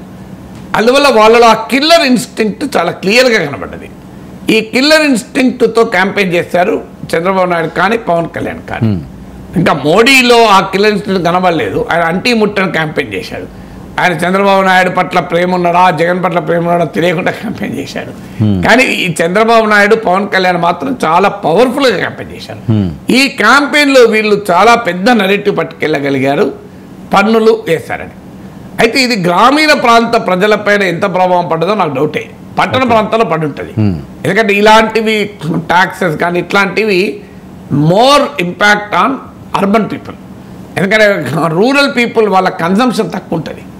సో వాళ్ళ కన్జంప్షన్, వాళ్ళ నెసెసిటీస్ తక్కువ ఉంటాయి కనుక వాళ్ళపైన ప్రభావం కూడా తక్కువ ఉంటుంది. ఇప్పుడు మీకు ఉదాహరణకు పెట్రోల్ డీజిల్ ధరల ప్రభావము నీకు కారు వాడేవాడికి బండి వాడేవాడికి ప్రభావం ఎక్కువ ఉంటుంది, బండి వాడిని బస్సులో పోయేవాడికి ఏం ప్రభావం ఉంటుంది. సో అందువల్ల ఈ ప్రభావం రీత్యా అందుకే మీకు పట్టణ ప్రాంతాల్లో వైసీపీ పట్ల వ్యతిరేకత కారణం అది. ఇది సెకండ్ రేట్. ఇక మూడవది ఏంటి అంటే వెల్ఫేర్ ఎవరైనా చేయక తప్పదు కదా. నేను కొంతమంది అడిగితే ఏమో చంద్రబాబు నాయుడు ఇంక ఎక్కువ ఇస్తానంటాడు కదా అన్నోళ్ళు కూడా ఉన్నారు, కానీ చంద్రబాబు నాయుడు నమ్మలేమన్నోళ్ళు కూడా ఉన్నారు. అవును, రెండు వినబడ్డాయి. చంద్రబాబు నాయుడు చెప్తాడు కానీ చెయ్యడు అని ఒక సెక్షన్. ఇంకో సెక్షన్ ఏమో ఇప్పుడు జగన్ ఇచ్చిన ఆయన ఇచ్చి ఇంకా చంద్రబాబు నాయుడు ఎక్కువ ఇస్తారు కదా. అవును, ఎందుకంటే ప్రజలు చాలా అనుకుంటాం మనం గొప్పలు ఓటర్ దేవుళ్ళు ప్రజలే దేవుళ్ళు అంటాం, కానీ అందరిలోనూ స్వార్థం ఉంటుంది. నీలో ఉంటుంది, నాలో ఉంటుంది, ప్రజలు ఉంటుంది. నా దగ్గరకు ఒకసారి దిల్సుఖ్నగర్ ప్రాంతంలో నీలం రాజశేఖర్ రెడ్డి నగర్ అని ఒక ఏరియా ఉంది. అక్కడ నుంచి నేను ఎమ్మెల్సీ ఉన్నప్పుడు నాకు జనం వచ్చారు. వచ్చి సార్ మా దగ్గర ఇంకో ఈ పని ఉంది సార్, మీరు మీకు రిప్రజెంటేషన్ ఇచ్చడానికి ఇచ్చారన్న. అంటే మీరు ఏ పార్టీ అని? అంతా కాంగ్రెస్ సార్ అన్నారు. నేను మీరు నీలం రాజశేఖర్ రెడ్డి నగర్ కదా, నీలం రాజశేఖర రెడ్డి ప్రఖ్యాత కమ్యూనిస్ట్ నాయకుడు కదా.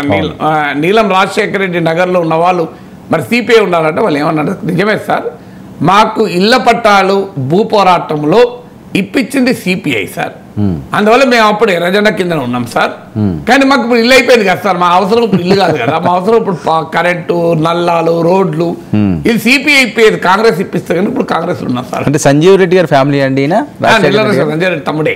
Okay okay.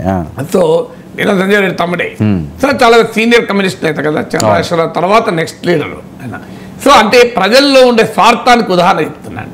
అందువల్ల ఈ స్వార్థం కనుక ప్లే అప్ అయితే కూటమికి అడ్వాంటేజ్ అవుతుంది.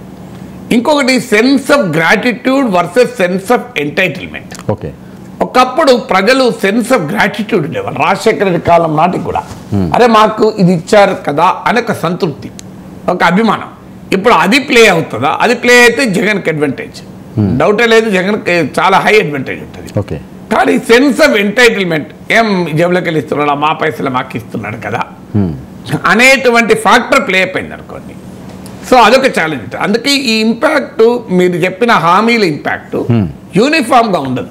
ఓకే, ఎందుకంటే మీకు ప్రశాంత్ కిషోర్ ఇంటర్వ్యూలో ఆయన ఇచ్చిన అంచనా ఏదున్నా ఆయన క్లియర్గా వైసీపీ పట్ల తనకున్న వ్యతిరేకతను డెమాన్స్ట్రేట్ చేశాడు. ఆయన క్లియర్గా తెలుగుదేశంకు అనుకూలంగా బ్యాటింగ్ చేయాలనుకున్నాడు కనుక చేశాడు. ఈ has every right to do.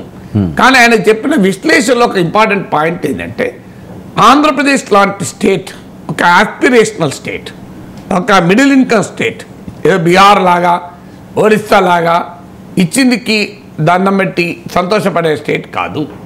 So it's an entrepreneurial state కనుక సంక్షేమం ఒక్కటే యాక్సెప్ట్ చేయరు, దాంతోపాటు ఎకనామీ ఇన్వెస్ట్మెంట్లు ఎంప్లాయ్మెంట్ కూడా అడుగుతారు అన్నాడు. అది ట్రూ. ప్రశాంత్ కిషోర్ చేసిన విశ్లేషణ కరెక్ట్ అది. కానీ అది సమాజంలో అందరికి వర్తించదు. ఇప్పుడు ఎక్కడో పల్లెటూరులో ఒక వృద్ధురాలు, పల్లెటూరులో ఒక బలహీన వర్గము, అంటే సామాజికంగా ఆర్థికంగా శిథిలమైనటువంటి కుటుంబం ఉంటుంది. వాళ్ళకి aspirational economic growth investment it makes no difference for them కదా. మీకు ఇప్పుడు ఉదాహరణకు మంచి రోడ్డు, మంచి రోడ్డు అనేది ఎవరికి? అవుటర్ రింగ్ రోడ్ ఎవరికి? హైదరాబాద్లో అవుటర్ రింగ్ రోడ్లో ప్రయాణం చేసే వాళ్ళకే కదా. Okay sir. ఒక స్లమ్లో ఉంటూ తెల్లారి పోయి 4 ఇళ్లలో అంట్లు తోమి రాత్రి వరకు వచ్చి మళ్ళీ పండుకున్న రోజులకు అవుటర్ రింగ్తో ఏం సంబంధం? అవును. సో అందువల్ల ఇవన్నీ కూడా అందరి మీద ఈక్వల్గా ప్రభావం చూపదు. Okay sir. సో బట్ డెఫినెట్గా ఒక సెక్షన్, అందుకే మీకు అర్బన్ మిడిల్ క్లాస్ వ్యతిరేకంగా ఉండడానికి కారణం ప్రశాంత్ కిషోర్ చేసిన విశ్లేషణ. ఓకే. కానీ పూరర్ సెక్షన్స్ సామాజికంగా ఆర్థికంగా శిథిలమైన అణగారిన కులాలు వర్గాలు క్లియర్గా జగన్మోహన్ రెడ్డి వెనకాల ఉండే. ఎందుకంటే ఇది ఆంధ్రప్రదేశ్లో చాలా క్లియర్గా కాస్ట్ క్లాస్ డిఫరెన్షియేషన్ కనబడ్డది. Upper caste upper class clear, urban youth UY, upper caste upper class urban youth కూటమి వైపు ఉన్నారు. Lower caste lower class and old aged middle and above aged వీళ్ళు వైసీపీతో ఉన్నారు. ఓకే. సో ఈ డైమెన్షన్స్ వల్లనే ఇంత టగ్ ఆఫ్ వార్ లాగా మనకు కనిపించింది. Okay, right. నాగేశ్వర గారు, ఒక్క విషయం అండి, ఈ ఎన్నికల్లో చాలా కీలకంగా ఎక్కువగా వచ్చిన వాయిస్ ఏంటంటే మహిళా ఓటర్లు ఎవరి వైపు ఉన్నారు?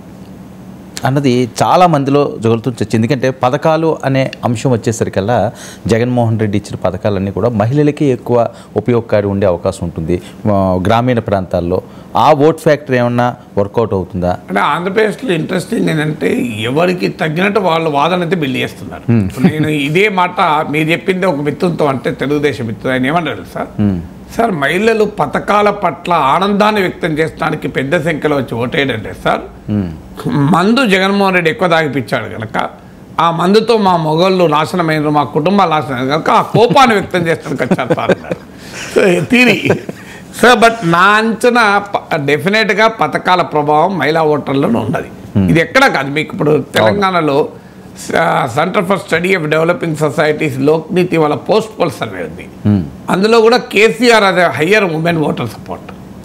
క్లియర్గా మీకు మెన్ ఉమెన్ కంపేర్ చేస్తే మెన్ ఎక్కువ కాంగ్రెస్ వైపు ఓటేశారు, ఉమెన్ ఎక్కువ బీఆర్ఎస్ ఓటేశారు. ఓకే, మెన్ ఉమెన్లో మీకు బీఆర్ఎస్కి వచ్చిన ఓటింగ్లో పోలిస్తే మెన్ కన్నా ఉమెన్ ఎక్కువ వేశారు. సో మీకు మోడీ పట్ల కూడా చూసినా ఉమెన్ ఓటర్ చాలా ఎక్కువ. ఎందుకంటే ఈ పిఎం కిసాను 80 కోట్ల మందికి అన్న యోజన, ఉజ్వల స్కీము, ఆ పిఎం ఆవాస్ యోజన, ఇవన్నీ కూడా ఉమెన్ పైన ఎక్కువ ప్రభావం చూపింది. ఎందుకంటే ఉమెన్ మనకు ఈ న్యూస్ కూడా చూడండి, న్యూస్ కన్జంప్షన్ స్టడీ చేయండి, especially political news consumption women చాలా తక్కువ. నా యూట్యూబ్లో చూస్తే నాకు నా ఆడియన్స్ నేను బ్రేకప్ చేస్తే మెన్ 90% ఉమెన్ 10% ఉంటారు నా యూట్యూబ్ ఛానల్, నా అనుభవం. ఓకే, సో అంటే ఎక్కడైనా women political information consumption, political news consumption ఉమెన్లో తక్కువ.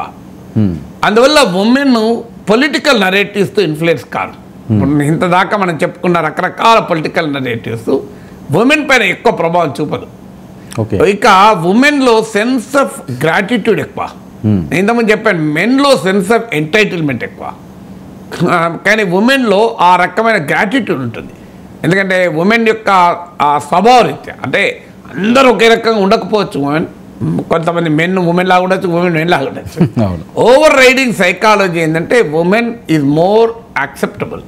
మీకు మన ఇళ్ళల్లో కూడా చూడండి, మీరు ఒక ఇంటికి ఎవరైనా వస్తే ఇంట్లో ఉన్న తల్లి యాక్సెప్టబుల్ చేస్తుంది తండ్రి కన్నా కూడా.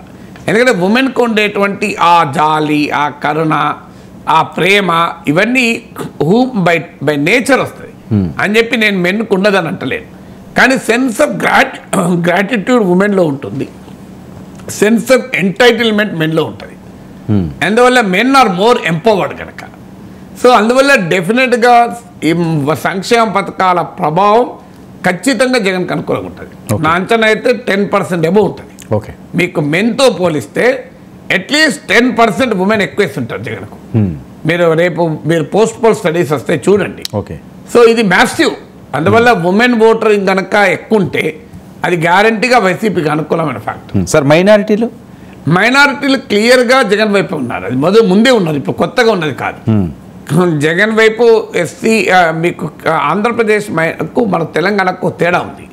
తెలంగాణలోమో ఎస్సీ ఎస్టీలు హిందూవైజ్డ్ ఎస్సీ ఎస్టీ, మీకు ఆంధ్రప్రదేశ్లో దే ఆర్ మోర్ క్రిస్టియన్స్.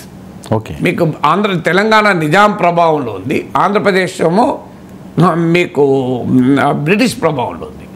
మీకు తెలంగాణలో మాదిగలు ఎక్కువ, కంపారిటివ్లీ మాదిగలు సామాజికంగా ఆర్థికంగా వెనుకబడ్డ వర్గం.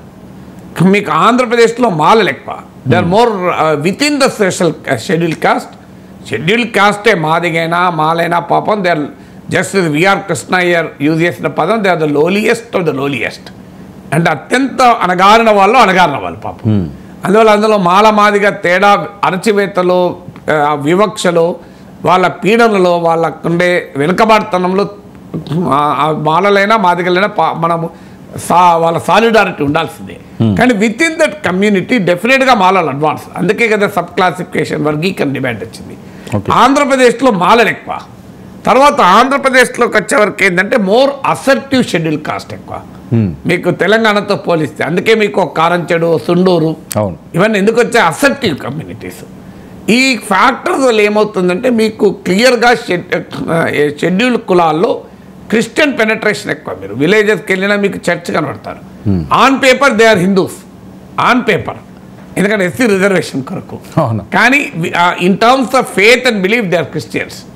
మీకు ఆంధ్రప్రదేశ్లో ఇంకో ట్రెండ్, బ్రిటిష్ ప్రభావం వల్ల మీకు చాలా చోట్ల అప్పర్ కాస్ట్లు కూడా మీకు క్రిస్టియన్స్గా కన్వర్ట్ అయిన వాళ్ళు ఉంటారు. రాజశేఖర రెడ్డి కుటుంబమే క్రిస్టియన్స్ ఫేత్ కదా. నిన్నగా మొన్న షర్మిల నేను బైబిల్పై ప్రమాణం చేస్తా, జగన్ నువ్వు చేస్తావు అన్నది కదా. భగవద్గీతపై ప్రమాణం చేస్తాను అనలే. సో అందువల్ల మీకు రెడ్డి క్రిస్టియన్స్ ఇలాంటివి ఉంటుంది. మీకు కేరళలో నంబూద్రి బ్రాహ్మణులు కూడా కన్వర్ట్ అయిన ఉన్నారు. సో అందువల్ల మీకు క్రిస్టియన్ ముస్లిం అంటే రీజన్ ఏమైనా కానీ జగన్మోహన్ రెడ్డికి ఉన్న ఫేత్ కూడా ఒక కారణం కావచ్చు, రాజశేఖర రెడ్డి కాలం నుంచి కారణం కావచ్చు. బట్ వాళ్ళు సామాజికంగా అణగారిన కుటుంబాలు కనుక వీళ్ళు more socially and economically vulnerable కనుక పథకాల ప్రభావం వల్ల ఉండొచ్చు. కానీ ఆ సెక్షన్స్ డెఫినెట్గా మైనారిటీస్ జగన్ వైపు ఉన్నమాట నిజం. ఓకే, కులాల మంత్రం అయితే ఇక్కడ ఇంకోటి చెప్పాలి, ఇంట్రెస్టింగ్ పాయింట్. ఈ మైనారిటీ కన్సాలిడేషన్ పెరిగిందా అని. ఓకే, ఎందుకంటే ఎస్పెషల్లీ బీజేపీతో ఎప్పుడైతే పొత్తు పెట్టుకున్నారో, బీజేపీతో పొత్తు వల్ల మైనారిటీ కన్సాలిడేషన్ వైసీపీ వెనకాల ఎక్కువ జరుగుతుంది. ఎందుకంటే నేనుండే ఏరియాలో మాకు పడ్డ పోలింగ్ బూత్లో గణనీయమైన ముస్లిం ఓటింగ్ ఉంటుంది. నేను అసెంబ్లీ ఎన్నికలప్పుడు వెళ్తే మార్నింగ్ పోయాను, ఖాళీ. నేను డైరెక్ట్ పోయి ఓటేసి వచ్చాను. సో అప్పుడు నేను అడిగాను ఏంటి ఇంత ఖాళీ ఉంది ఏంటి అని. అంటే అక్కడ ఉన్న పోలీసు అతను చెప్పారు, సార్ ఇది ఎక్కువ ముస్లిం ఏరియా సార్, వాళ్ళు జనరల్గా మధ్యాహ్నం తర్వాత వస్తారు సార్ అన్నాడు. ఇవాళ పోతే లైన్లో 70% ముస్లింలే, ఇంక్లూడింగ్ ముస్లిం ఉమెన్.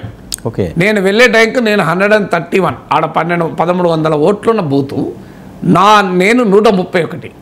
అప్పటికి 90 మంది ముస్లింలు ఓట్లు వేశారు. ఎందుకంటే నేను లైన్లో నిలబడితే 10 మంది పేర్లు అంటే ముందు మనం వెనకాల ఉంటాం, పేర్లు నిలబడుతుంటాయి కదా. 10లో 7 ముస్లింలే. అసలు 8 o'clock నేను వెళ్ళింది ఎంత 8 కి 8:30 ప్రాంతంలో, 8కు 7 o'clock పోలింగ్ స్టార్ట్ అయిన వితిన్ 2 hours ముస్లిం ఓటర్ వచ్చి ఓటేస్తున్నాడంటే అది క్లియర్ కన్సాలిడేషన్. మీరు సికింద్రాబాద్ నియోజకవర్గం జూబ్లీ హిల్స్ అసెంబ్లీ సెగ్మెంట్ మీరు చూడండి, అక్కడ కాంగ్రెస్ పార్టీకి అది అడ్వాంటేజ్ అవుతుంది. నేను కాంగ్రెస్ పార్టీ గెలుస్తుందని అంటలేదు, బట్ డెఫినెట్గా తెలంగాణలో కాంగ్రెస్కు అనుకూలంగా భారీ ఎత్తున ముస్లిం కన్సాలిడేషన్ అయింది. ఎందుకంటే ఎంఐఎం కూడా ముస్లిం కాంగ్రెస్కి ఓట్లేవని చెప్పింది.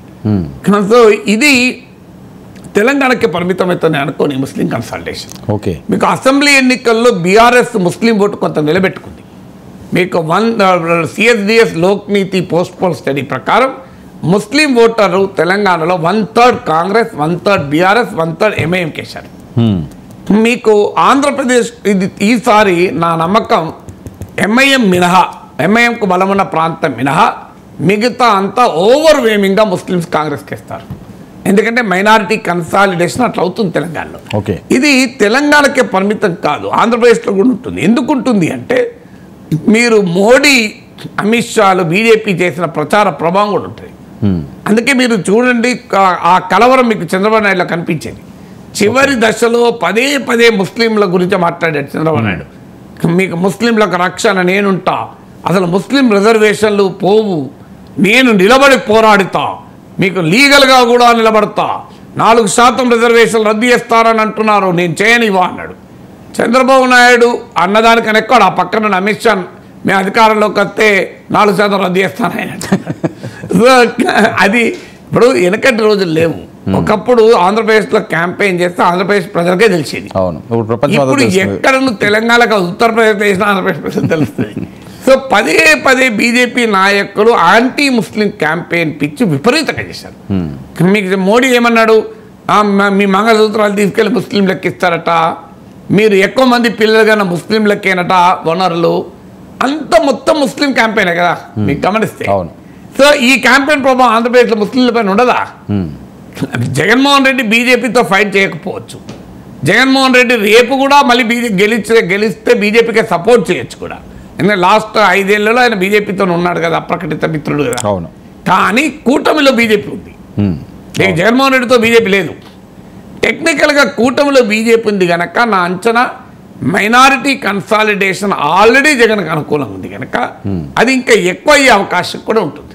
ఓకే సార్, మరొక ముఖ్య విషయం, ఈ ఎన్నికల్లో ప్రధానంగా పొత్తు పార్టీలు ఓట్ ట్రాన్స్ఫర్ మేనిఫెస్టో, దీనికి మేనిఫెస్టో అనే అంశం వచ్చేసరికల్లా బీజేపీకి దూరంగా ఉండడం అన్నది అది పెద్ద ఎత్తున ప్రచారం జరిగింది. ఎందుకు బీజేపీ ఉంది, బీజేపీకి ఇష్టం లేదు, అంటీ ముట్టినట్టు ఉంటున్నది, ఏదో బలవంతం పెళ్లి చేసినట్టున్నారని ఎవరికి నచ్చినట్టుగా వాళ్ళు ట్రోల్ చేసుకున్నారు. కానీ ఓట్ ట్రాన్స్ఫర్ అనే అంశం అన్నది అది సక్సెస్ఫుల్గా ఆంధ్రప్రదేశ్లో ఈ ఎన్నికల్లో జరిగే అవకాశం ఉంటుందంటారా? అంటే with exception of few assembly segments I think ఓవరాల్గా ఉంటే ఓట్ ట్రాన్స్ఫర్ అవుతుంది. ఓకే, ఎందుకంటే ఆడ టీడీపీ క్యాండిడేటా, జనసేన క్యాండిడేటా, బీజేపీ క్యాండిడేటా అని లేరు, అందరూ టీడీపీ క్యాండిడేట్లే. అవును, ఎందుకంటే రియాలిటీలో కూడా టీడీపీ వాళ్ళే జనసేన అభ్యర్థులు పోటీ చేశారు కదా. అవనిగడ్డలో మండలి బుద్ధప్రసాద్ ఎవరు, అవును, భీమవరంలో పులపర్తి ఆంజనేయులు ఎవరు, అవును, మీకు అంతటా కూడా వాళ్ళే కదా. అంటే తెలుగుదేశంలో పోటీ చేయాల్సిన వాళ్ళు ఆ సీటు జనసేనకి ఇస్తే వాళ్ళు జనసేన క్యాండిడేట్గా పోటీ చేశారు. రియాలిటీ కదా ఇది. బీజేపీలో కూడా అందరూ వాళ్ళే కదా. అవును, మీరు టీడీపీకి అనుకూలంగా ఉన్న పురంధేశ్వరి, విష్ణుకుమార్ రాజు వీళ్ళందరికీ టికెట్లు వచ్చాయి. చంద్రబాబు నాయుడు ప్రశ్నించే జీవీఎల్ నరసింహారావు, సోమ్ వీర్రాజు, విష్ణువర్ధన్ రెడ్డి వీళ్ళ టికెట్ రాలే కదా. కళ్ళు మూసుకొని లేకపోతే జీవీఎల్ నరసింహారావు విశాఖ నుంచి పోటీ చేసేవాడే కదా, అనుమానలేదు కదా. అందువల్ల మీకు క్లియర్గా ఆ ట్రెండ్, అందువల్ల టీడీపీ ఓన్ చేసుకున్న అభ్యర్థులు వీళ్ళంతా. పేరుకు వాళ్ళు జనసేన కావచ్చు, బీజేపీ కావచ్చు, ఒక రకంగా టీడీపీ అభ్యర్థులు. ఇది ఒక ఫ్యాక్టర్. రెండో ఫ్యాక్టర్ ఏంటంటే చాలా రోజులుగా ఒక సస్టైన్డ్ క్యాంపెయిన్ పవన్ కళ్యాణ్ నడిపాడు. More than TDP Pawan Kalyan నడిపాడు. ఇది ఆ credit goes to Pawan Kalyan. నేను అందుకే పవన్ కళ్యాణ్కు మ్యాన్ ఆఫ్ ద మ్యాచ్ ఇవ్వాలన్నా. రేపు ఎన్నికల్లో టీడీపీ కూటమి గెలిస్తే man of the series Chandrababu Naidu అవుతాడు. రేపు ఎన్నికల్లో జగన్మోహన్ రెడ్డి, వైసీపీ గెలిస్తే man of the series Jaganmohan Reddy అవుతాడు. Man of the series Chandrababu Naidu, Jaganmohan Reddy June 4న తేలుతుంది. కానీ మ్యాన్ ఆఫ్ ద మ్యాచ్ అయితే ఈ లోపల పవన్ కళ్యాణ్కి ఇచ్చేయచ్చు, అనుమానమే లేదు. ఈ ఎన్నిక ఇంత స్ట్రాంగ్ కాంటెస్ట్ అవ్వటానికి, ఈ ఎన్నికలో ఇంత ఎగ్జైట్మెంట్ రావటానికి single most reason Pawan Kalyan. ఎందుకంటే టీడీపీ బీజేపీని కలిపాడు. మొదటి నుంచి కూడా వైసీపీ వ్యతిరేక ఓటు చీలకూడదు అనేటువంటి క్యాంపెయిన్ నడిపాడు. ఈ నడపడం వల్ల ఏమైంది అంటే ఒక టీడీపీ జనసేన ఒక క్యాడర్ల మధ్య ఒక కెమిస్ట్రీని బిల్డ్ చేశాడు పవన్ కళ్యాణ్. టీడీపీ జనసేన ఓటర్ల మధ్య కూడా బిల్డ్ చేశాడు. అయితే బీజేపీకి అసలు లేదు, అక్కడ ఏమీ లేదు. వాళ్ళ పేరుకు బీజేపీ, కానీ వాళ్ళందరూ బీజేపీ అభ్యర్థులుగా వాళ్ళని చూశారని అనుకోను. సో బీజేపీ అభ్యర్థులుగా చూడలే, వాళ్ళ టీడీపీ అభ్యర్థులుగానే చూశారు జనం. సో అల్టిమేట్గా vote transfer I don't think పెద్ద ప్రాబ్లం ఉంటుంది అనుకో. ఎక్కడన్నా కొన్ని చోట్ల కంపీటింగ్ క్యాండిడేట్స్ ఉన్న చోట, అంటే ఈ కూటమి పక్షాల మధ్యనే కంపీటింగ్ ఆస్పైరింగ్ క్యాండిడేట్స్ ఉన్నారు, అక్కడ దెబ్బతీస్తుంది. కానీ ఒకటి మనం వాచ్ చేయాలి జూన్ 4కి ఏంటంటే, ఈ కూటమిలో ఒక అసహజమైన ఐక్యతను తీసుకొచ్చారు. అంటే ఒక అన్నేచురల్ అలియన్స్ను పాలిటిక్స్ బిల్డ్ చేసింది, అన్నేచురల్ సోషల్ అలియన్స్ను పాలిటిక్స్ బిల్డ్ చేసింది. ఆ అన్నేచురల్ సోషల్ అలియన్స్ ఏంటంటే కమ్మ కాపు కలయిక. అందరికీ తెలుసు ఆంధ్రప్రదేశ్లో కమ్మ కాపుల గ్యాప్, కాపులకు శెట్టి బలిదల మధ్య గ్యాప్, కాపులకు దళితులకు మధ్య గ్యాప్. సో ఈ గ్యాప్లో ఏమవుతుంది, వీళ్ళందరినీ పాలిటిక్స్ కలిపింది. పాలిటిక్స్ అంటే ఒక పాలిటిక్స్ ఒక అన్నేచురల్ సోషల్ కోయలిషన్ క్రియేట్ చేసింది. సో ఈ అన్నేచురల్ సోషల్ కోయలిషన్ వర్కౌట్ అవుతుందా లేదా వర్కౌట్ కాదా, ఇదొక క్వశ్చన్ మనం తేలాలి. కానీ నేను గమనించిందంటే తెలుగుదేశం వర్గాలలో నేను దీనికి ఇంట్రెస్టింగ్ పేరు పెట్టాను, అశ్వమేధ సైకాలజీ అని. నేను ఖాయం చేసిన పదం. ఒకవేళ రేపు ఎన్నికల్లో గనక కూటమిని దెబ్బతీస్తే ఇది ఒక ఇంపార్టెంట్ ఫ్యాక్టర్ అయితే, ఒకవేళ దెబ్బతీస్తే, నేను మళ్ళీ అండర్లైన్ చేస్తున్న ఒకవేళ దెబ్బతీస్తుందో తెలియదో నాకు తెలియదు, తెలిసినా చెప్పను. కానీ ఒకవేళ దెబ్బతీస్తే అది అశ్వమేధ సైకాలజీ. అశ్వమేధ సైకాలజీ అంటే ఏంటి, అశ్వమేధ యాగం చేసిన చక్రవర్తి రాజు తన గుర్రాన్ని పంపుతుంటాడు. సో తస్మదీయుల సంబంధం లేదు, మాయాబజార్ భాషలో చెప్పాలంటే. అంటే మన మిత్రుడైనా శత్రువైనా, అసలు మిత్రుడు శత్రువు కాకపోయినా ఆ గుర్రానికి ఎంటర్ అయితే ఆ రాజ్యంలో ఆ రాజు తలవంచాల్సిందే. అందుకే అడవి ప్రాంతంలో ఉన్న లవకుశులను కూడా శ్రీరామచంద్రుడు యాగ అశ్వం ఎంటర్ అయింది, దానికి లవకుశులు ఒప్పుకోరు. మేము ఎందుకు పట్టుకుంటాం, మీ లవకుశులు ఒక ఇంపార్టెంట్ డైలాగ్ ఉంటుంది, మేము అడవి బిడ్డల మాకేంటి మీ రాజు, మీకు మాకెందుకు రాజు అవుతాడు అని. దాంతో సంబంధం లేదు. అశ్వమేధ సైకాలజీ ఏంటంటే రాజు ఒక అశ్వమేధ యాగం చేసి గుర్రాన్ని పంపితే వాళ్ళు ఎవరన్నా కానీ నన్ను ఒప్పుకుంటే మీరు మిత్రుడు, ఒప్పుకోకపోతే శత్రులే. అంటే మీకు నాకు అంతకుముందు పంచాయతీ ఉండొచ్చు, కూడా సంబంధం లేదు రాజుల మధ్య. సో తెలుగుదేశం వర్గాలు ఈ అశ్వమేధ సైకాలజీ ప్రభావం చూపింది. అంటే మేము గెలిచిపోతాం, ఇక గెలవడం గ్యారంటీ అని. సో దీనికి తగినట్టుగా తెలుగుదేశం అనుకూల టీవీ ఛానళ్ళు ఉన్నాయి. ఈ టీవీ ఛానల్లోనూ చూసేది కూడా ఆ వర్గాల ఓటర్లే. ఆ ఛానల్ కనుక చూస్తే తెలుగుదేశంకు 150 సీట్లు వస్తే కూటమి కన్నా భావన కలుగుతుంది. మీరు ఎలాగైతే వైసీపీ ఛానల్ చూస్తే వైసీపీకి వస్తాను భావన కలుగుతుందో, సో అది కనుక గ్రౌండ్ లెవెల్లో ప్లే అయిపోయింది అనుకోండి. ఇదొక factor to be watched on June 4th. అప్పుడు ఏమవుతుంది, ఇప్పుడు ఒక అసెంబ్లీ సెగ్మెంట్ ఉంటుంది. ఆ అసెంబ్లీ సెగ్మెంట్లో గణనీయమైన కమ్మాస్ ఉంటారు, కాపులు ఉంటారు. సో అక్కడ టీడీపీ అభ్యర్థి ఉన్నాడు అనుకోండి. టీడీపీ అభ్యర్థి ఏ కులమైనా మేము గెలవబోతున్నాం అన్న అహంకారాన్ని ప్రదర్శించాడు అనుకోండి, ఆ కమ్మ కాపుల మధ్య ఉన్న అన్నేచురల్ అలయన్స్ బ్రేక్ అవుతుంది. ఓకే, అంటే సోషల్ ఫాల్ట్ లైన్స్ పైకి వస్తాయి. పాలిటిక్స్ కలిపింది ఇది అన్నేచురల్గా, ఆ సోషల్ ఫాల్ట్ లైన్స్ అనేది పైకి వస్తాయి.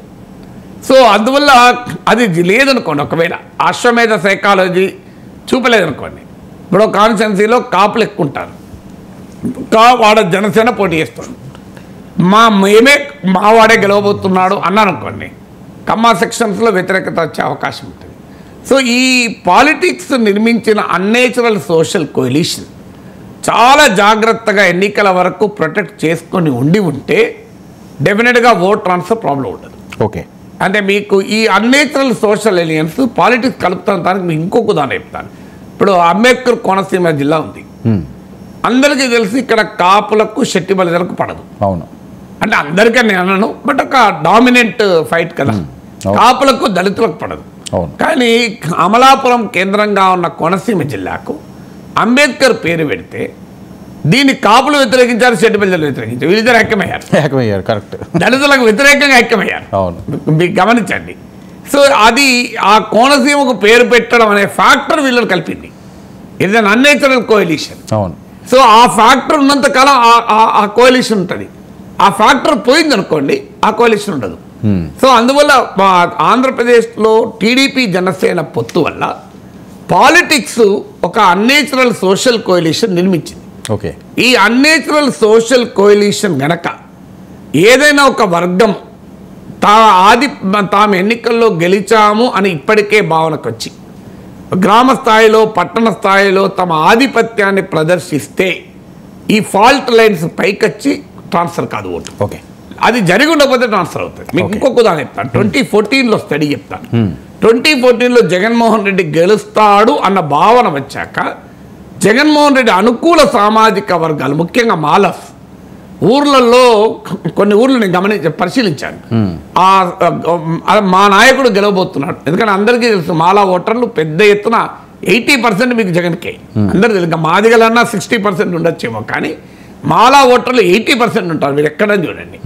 సో మీకు ఈ ఓటర్లు ఏం చేశారంటే మాలా యూత్ ఆ సైలెన్సర్లకు పీకేసి బండ్లకు ఆ ఊర్లో అటు నుంచి ఇటు విజయ గర్వాన్ని ప్రదర్శించారు. దానివల్ల ఏమైందంటే వైసీపీ వ్యతిరేక సామాజిక వర్గాలు యునైట్ అయినాయి. అది జగన్కు పెద్ద నష్టం జరిగింది. అంటే ఒక 2 కులాలు పాలిటిక్స్ కలిపితే అది చాలా బ్యాలెన్స్డ్గా మెయింటైన్ చేసుకున్నప్పుడే ఉంటుంది. ఇప్పుడు అందుకే ఆ ఓట్ ట్రాన్స్ఫర్ డిపెండ్స్ ఆన్ ఈ పాలిటిక్స్ కలిపిన అన్నేచురల్ సోషల్ కోలిషన్ అశ్వమేధ సైకాలజీతో ఏమైనా బ్రేక్ చేసుకున్నారా, లేదు దాన్ని జాగ్రత్తగా ఎన్నికల వరకు ప్రొటెక్ట్ చేసుకున్నారా అనేది ఇప్పుడు June 4న తేలుతుంది. June 4న మనం చూడాలి. ఒకవేళ ఓట్ ట్రాన్స్ఫర్ మీరు అవుతుందా అంటే అది డెఫినెట్గా పాలిటిక్స్ మాత్రం ఓట్ ట్రాన్స్ఫర్కు అనుకూలంగా ఉంది. ఓకే, ఎందుకంటే వీళ్ళు మొదటి నుంచి బిల్డ్ చేసిన వైసీపీ వ్యతిరేక ఓటు చీలకూడదని జగన్మోహన్ రెడ్డి అనుసరించిన వ్యూహం కూడా కొంత ఉపయోగపడ్డది. జగన్మోహన్ రెడ్డి పవన్ కళ్యాణ్ పైన పెట్టిన అటాక్ మనం గమనించాలి. ఐ థింక్ అది ఆయనకు లాభం జరుగుతుందా నష్టం జరుగుతుందా అని అనివార్యంగా పవన్ కళ్యాణ్ చంద్రబాబు నాయుడు కలిపింది. అంటే కోహెషన్ పెంచింది. ఇద్దరు విక్టిమ్స్ గా జగన్మోహన్ రెడ్డికి, ఇద్దరు ఆడమని కలిసింది కదా. అందువల్ల ఈ ఫ్యాక్టర్స్ అన్నీ కూడా నీకు చాలా ఇప్పుడు పవన్ కళ్యాణ్ చాలా కీలకమైన సమయంలో టీడీపీకి మద్దతుగా వచ్చాడు. ఆ మద్దతు ఎంత కీలకం అంటే రాజమండ్రి సెంట్రల్ జైలు చంద్రబాబు నాయుడు ఉన్న సమయంలో, లోకేష్ కారణాలు ఏమైనా ఢిల్లీలో ఉన్న సమయంలో, తెలుగుదేశం కార్యకర్తలు ఒక నిర్వీర్యమైన పరిస్థితుల్లో పవన్ కళ్యాణ్ ఎంటర్ అయ్యే రంగంలో ఎంటర్ అయ్యి రాజమండ్రి సెంట్రల్ జైలు సాక్షిగా టీడీపీకి మద్దతు ఇచ్చారు. అది మామూలు కాంటెక్స్ట్ కాదు. పవన్ కళ్యాణ్ మరి రాజకీయ వ్యూహం ఎలా అనుసరించాడో తెలియదు, కానీ the timing of the alliance అంటే పవన్ కళ్యాణ్ అలియన్స్ కోసం తీసుకున్న సమయం, ప్రకటించిన సమయము టీడీపీ జనసేనల మధ్య ఒక బలమైన కలయికను తెచ్చింది. ఈ కలయికలను చెదరగొట్టాలని ముద్రగడ, హరిరామ జోగేళ్లను జగన్మోహన్ రెడ్డి ప్రయోగించాడు. సో వాళ్ళు ముందు జనసేన సానుభూతి పరులుగా యాక్ట్ అయ్యారు. అవును, ఇన్ని తక్కువ సీట్లు తీసుకుంటాడా, పవన్ కళ్యాణ్ ముఖ్యమంత్రి ఎందుకు కాకూడదు అని. పవన్ కళ్యాణ్ ఎందుకు ముఖ్యమంత్రి కాకూడదు అన్న నాయకులు వెళ్ళి జగన్మోహన్ రెడ్డి ముఖ్యమంత్రి కావాలి. అందరికీ మీరు నేను అప్పుడు ఆ రోజుల్లో చెప్పేవాడిని, ముద్రగడ, హరిరామ జోగయ్య రాసేది పవన్ కళ్యాణ్కి ప్రేమలేఖలు కావు, అది జగన్మోహన్ రెడ్డికి రాస్తున్న ప్రేమలేఖలు అని ఆ రోజుల్లో చెప్పాను. అందువల్ల జగన్ ప్రయోగించినా కూడా అది పెద్ద ప్రభావం చూపకపోవచ్చు. నా అనుమానం టీడీపీ జనసేన బీజేపీల మధ్య ఓట్ ట్రాన్స్ఫర్ పెద్ద సమస్య ఉండదు.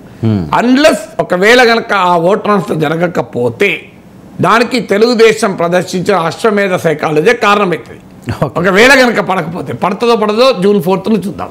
నాగేష్ గారు, ఒక విషయం అండి, వైఎస్ రాజశేఖర్ రెడ్డి రక్తం పంచుకు పుట్టిన బిడ్డలు, వాళ్ళు ఎడముఖం పెడముఖంగా ఈరోజు ఉన్న నేపథ్యం, కడప అంశం అవనివ్వండి, పార్లమెంట్ అంశం అండి, విజయమ్మ గారు షర్మిలకి సపోర్ట్ ఇవ్వడు. అసలు షర్మిల ఫ్యాక్టర్ అన్నది సీమ మీద ఎంత ప్రభావం చూపిస్తుంది? నేను ఇంతకుముందు ఉదాహరణ చెప్పాను మీకు. పురంధేశ్వరి ఎన్టీఆర్ బిడ్డే. అవును, ఎన్టీఆర్ రక్తం పంచుకున్న బిడ్డ, చంద్రబాబు నాయుడు కాదు. కానీ పురంధేశ్వరికి ఎన్టీఆర్ వారసత్వం ఉపయోగపడలేదు తెలుగుదేశం. అవును, చంద్రబాబు నాయుడుకు ఉపయోగపడ్డది. హరికృష్ణ ఎన్టీఆర్ రక్తం పంచుకున్న బిడ్డ, అవును, చంద్రబాబు నాయుడు కాదు. కానీ ఎన్టీఆర్ లెగసీ హరికృష్ణకు ఉపయోగపడలే, మీరు గమనిస్తే. కరెక్ట్. సో అందువల్ల పాలిటిక్స్ ప్రభావం చూపుతాయి తప్ప ఈ రక్తం పంచుకోండి ఇవన్నీ ఎమోషనల్స్. ఈ రక్తం పంచుకున్న వాళ్ళు ఒక్క జగన్ షర్మిల లేరు. స్టాలిన్, అలగిరి ఉన్నారు, తేజస్వి ఆయన సోదరుడు ఉన్నారు. ఆ మాటకొస్తే రాహుల్ గాంధీ, వరుణ్ గాంధీ వాళ్ళు కూడా రక్త సంబంధికులే కదా. మీకు సంజయ్ గాంధీ కొడుకు, రాజీవ్ గాంధీ కొడుకు కదా. సో దేశంలో ఇలా రక్త సంబంధం ఉన్న వాళ్ళు చాలామంది ఉన్నారు. శివపాల్ యాదవ్, అఖిలేష్ యాదవ్, ఉద్ధవ్ ఠాక్రే, రాజ్ ఠాక్రే, వీళ్ళంతా రక్త సంబంధికులే. సో ఇట్లా చాలామంది ఉన్నారు. అందువల్ల రాజకీయాలు రక్త సంబంధాల మీద పనిచేయవు, రాజకీయాలు రాజకీయాలుగానే పనిచేస్తాయి. ఓకే. సో అలా పాలిటిక్స్ రీత్యా చూస్తే షర్మిల ప్రభావము ఆంధ్రప్రదేశ్లో పెద్దగా ఉంటుందని అనుకోను. Maybe right are wrong, I don't know. But Kadapa నియోజకవర్గంలో కూడా ఎంత ఉంటుందనేది నాకైతే అనుమానమే. ఎందుకంటే వైఎస్ఆర్ తెలంగాణ పార్టీ పెట్టినప్పుడు కూడా నేను అన్నాను, ఏ ప్రభావము ఉండదు తెలంగాణలోని. అవును, చాలామంది వైఎస్ఆర్ టీపీ వాళ్ళు నచ్చలేదు, ఒప్పుకోలేదు కూడా. మంచి రెస్పాన్స్ వస్తుంది, పాదయాత్ర ఉండాలి. జనం రావడం అనేది రాజకీయాలకు ఇండికేషన్గా ఉండడం ఎన్నడో మానేశారు. ఎందుకంటే అన్ని పార్టీలకు ఒకే జనం వచ్చేది. దానికి రేట్ ఉంది, 500 రూపాయలు ఒక బిర్యానీ బ్యాటలు, పోయేటప్పుడు ఒక క్వార్టరు, దానికి లెక్క ఉంటుంది. సో ఆ లెక్కను ఫుల్ఫిల్ చేస్తే ఎవరైనా వస్తారు. సో ఎవరైనా వస్తారు, వర్మకు కూడా వస్తారు. సో జనం మీది ఇప్పుడు ఒక 500 రూపాయలు ఒక బిర్యానీ బ్యాటలు, ఒక క్వార్టరు, ఓ లారీ అరేంజ్ చేయండి, బస్సు లారీ, మీ జనం రాకపోతే చూడండి. అవును. సో అందువల్ల అది పెద్ద సమస్య కాదు. అయితే అందువల్ల పొలిటికల్ కాంటెక్స్ట్ లేకుండా, పొలిటికల్ స్పేస్ లేకుండా, ఎవ్రీ పార్టీ అయినా ఎవ్రీ లీడర్ అయినా తనకంటూ ఒక పొలిటికల్ స్పేస్ పెట్టుకోవాలి. ఆ పొలిటికల్ స్పేస్ ఉన్నప్పుడే పనిచేస్తారు. షర్మిలకు ఓటు వేసేవాళ్ళు ఎందుకు ఓటేయాలి? ఆంధ్రప్రదేశ్లో ఓటర్ను ఇవాళ ఉన్న ప్రశ్న ఏంటి? జగన్మోహన్ రెడ్డి ముఖ్యమంత్రి చేయాలా, చంద్రబాబు నాయుడు ముఖ్యమంత్రి చేయాలా, వైసీపీని గెలిపించాలా, కూటమి గెలిపించాలి? ఇదే కదా పొలిటికల్ క్వశ్చన్. ఈ క్వశ్చన్కు షర్మిలకు ఏం రిలవెన్స్ ఉంది? ఈ రిలవెన్స్ లేనప్పుడు ఏమవుతుందంటే షర్మిలకు బలము ఉన్నదా లేదా అన్నదంతో సంబంధం లేదు, స్క్వీజ్ అయిపోతుంది. అంటే రెండు మదగజాల మధ్య ఫైట్ లాగా రెండు పార్టీల మధ్య ఉన్నప్పుడు చిన్న అన్ని కూడా అడ్రస్ ఉండడం. అందువల్ల అది తర్వాత షర్మిల చేసిన ఇంకో పొరపాటు ఏంటంటే ఆమె ఫైట్ మొత్తం జగన్మోహన్ రెడ్డి పైన. అవును. ఏకైక అంశం వివేక హత్య. అవును. సో వివేక హత్య పట్ల ప్రజలకు ఏ అభిప్రాయమైనా ఉండవచ్చు, కానీ ఆ అభిప్రాయమే వాళ్ళ ఓటింగ్ చాయిసెస్ డిసైడ్ చేస్తుందా? ఇదొక ఇంపార్టెంట్ ఫ్యాక్టర్ కదా. There is a difference between opinion and voting choice. అయినా వివేక అంశం అన్నది ఏపీ మొత్తం వచ్చే ఛాన్స్ లేదు, అసలు ఏపీ మొత్తం కాదు, కడప కూడా రాదు. ప్రజలకు అభిప్రాయం ఉండొచ్చు. అవును, వివేక హత్యను చేసింది అవినాష్ రెడ్డి అని భావించారు అనుకుందాం, జగన్మోహన్ రెడ్డికి కూడా వాళ్ళ అందులో భాగం ఉందని మనం భావించారు అనుకుందాం. ఆ ప్రాతిపదికమైన ఓటు వేస్తాడా అన్నది క్వశ్చన్. అవును, అందువల్ల అది పొలిటికల్ ఇష్యూగా ఉంటుందా లేదా అనేది ఫ్యాక్టర్. ఆ వివేక హత్య కేసు అనేది ఒక సెంటిమెంట్గా ప్రజల్లో ఉండొచ్చు, లేదని అంటలేను, కానీ అదే ఫ్యాక్టర్గా ఉంటుందా లేదా అని. మీకు చంద్రబాబు నాయుడు పైన అలిపిరిలో మావోయిస్ట్ నక్సలైట్ దాడి చేశారు పీపుల్స్ వారు. ఆ దాడి చేస్తే సింపతి వస్తా అనుకోని చంద్రబాబు నాయుడు ఎలక్షన్లకు పోయాడు ముందు. మరి దాడి నిజం, ప్రాణదాడి, హత్యా ప్రయత్నం అందరూ తెలుసు కదా, కానీ మరి ఎందుకు రాలేదు సింపతి 2004లో? అవును, అంటే క్లియర్గా ఒక హత్యా ప్రయత్నం జరిగింది ముఖ్యమంత్రి సిట్టింగ్ చీఫ్ మినిస్టర్ పైన, కానీ ప్రజలు ఆ అంశం ఆధారంగా ఓటేలే. అవును, అంటే చంద్రబాబు నాయుడు పైన పీపుల్స్ వార్ దాడి అనేది ప్రజల పొలిటికల్ చాయిస్కు డిఫైనింగ్ ఫ్యాక్టర్ కాదు. దాని పట్ల అభ్యంతరం చెప్పచ్చు చాలామంది, కానీ అది పొలిటికల్ ఫ్యాక్టర్ కాదు. ఇప్పుడు చంద్రబాబు నాయుడు అరెస్టును మీరు ఎన్నికలు ఎక్కడన్నా ప్రచారాస్త్రంగా ఉందా? అవును, మీరు గమనించండి, ఎందుకు లేదు? ఈవెన్ టీడీపీ కూడా చేయలే, మీరు గమనించండి. చంద్రబాబు నాయుడు అరెస్టు అనే అంశాన్ని ఎక్కడా పెద్ద ప్రచారాస్త్రంగా టీడీపీ కూడా మలుచుకోలే. ఎందుకు మలుచుకోలే? రీజన్ డెసిబిలిటీ సమ్ రీజన్ కదా. పోనీ టీడీపీ పైన అటాక్లో జగన్మోహన్ రెడ్డి వాడాడా స్కిల్ డెవలప్మెంట్ కేసు? మీరు కావాలంటే జగన్మోహన్ రెడ్డి స్పీచ్లన్నీ ఎన్లై చేయండి, ఎన్నిసార్లు స్కిల్ డెవలప్మెంట్ కేసు అన్న పదం వాడాడు. అసలు కొన్ని నెలల పాటు ఆంధ్రప్రదేశ్ రాజకీయాలు శాసించింది కదా skill development case, Chandrababu Naidu arrest. ఆ ట్రయల్ కోర్టు జడ్జి కూడా ఓ పెద్ద చర్చ. ఆ రోజు గూగుల్లో మోస్ట్ సర్చ్డ్ వర్డ్ ఏంటంటే ఆ జడ్జి పేరు పెట్టి ఈమె ఏ కులము, పివి సింధు ఏ కులం అని ఆమె మెడల్ వచ్చినప్పుడు సెర్చ్ చేసిండ్రు. అట్లా సెర్చ్ చేశారు. అంత స్థాయిలో శాసించింది కదా ఆ విషయం. మరి ఎందుకు ఈ ఎన్నికల్లో అది పెద్దగా వినిపించలే? ఎక్కడో ఒక చోట వినిపించవచ్చు, కానీ that is not an election issue. కారణం ఏంటంటే both TDP and YCP realize Chandrababu Naidu arrest పైన ఏ అభిప్రాయం ఉండొచ్చు. నా అంచనా టీడీపీ సపోర్ట్ బేస్ దాటి చంద్రబాబు నాయుడు అరెస్టు ఖండించారు.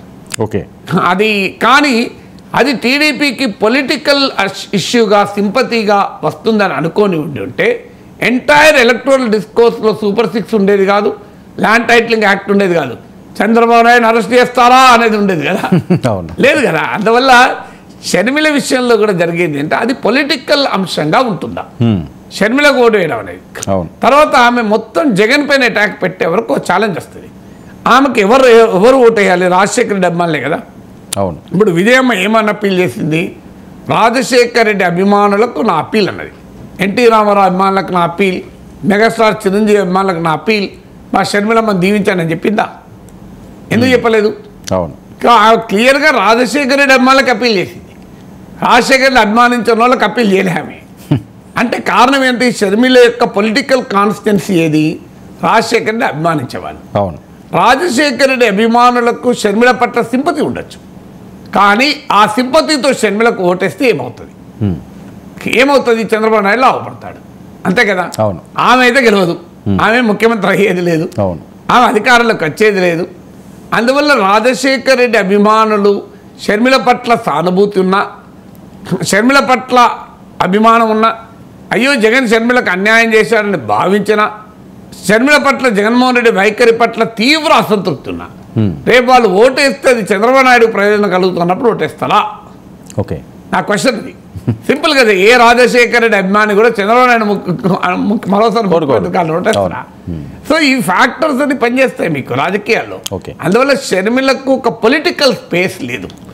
ఆమె బీజేపీని కూడా చాలా తక్కువ విమర్శించింది, కాంగ్రెస్ నాయకు. ఆ మొత్తం campaign Jagan Vivekananda Reddy case.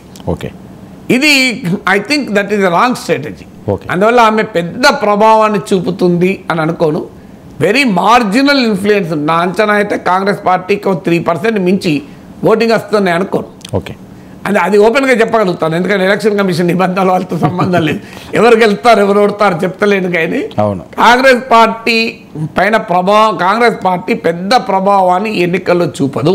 Okay. Sharmila కూడా పెద్ద ప్రభావాన్ని ఆంధ్రప్రదేశ్ రాజకీయాలు చూపదు అనేది నా నమ్మకం. ఓకే సార్, మరొక అంశం కులాల పంచాయతీ. ఈ ఎన్నికల్లో ఎక్కువగా కుల కార్డులు చాలా వాడిన సందర్భం చూసాం. పవన్ కళ్యాణ్ గారు అంతా కాపులు గంప గుర్తుగా వేసేస్తారు, బీసీలకి నేను ఎన్ని సీట్లు ఇచ్చానని చెప్పి జగన్మోహన్ రెడ్డి గారు మాట్లాడుకోవడం, అన్ని కులాలు తెలుగుదేశం వైపే చూస్తున్నాయని చెప్పి చంద్రబాబు గారు మాట్లాడడం, ఈ కులాల మంత్రం ఈ ఎన్నికల్లో ఎలా పనిచేసే అవకాశం ఉంటుంది? ఆంధ్రప్రదేశ్లో కాస్ట్ కన్సాలిడేషన్, కాస్ట్ సాలిడిఫికేషన్ ఎక్కువ. తెలంగాణలో లేదు అది. అలా ఉంటే కేసీఆర్ కులం ఎంతమంది ఉంటారు విలమాస్? అవును. కేసీఆర్ ఎట్లా 10 ఏళ్ళు సీఎం అయిండు? తెలంగాణకి ఆ దౌర్భాగ్యం లేదు నిజంగా చెప్పాలంటే.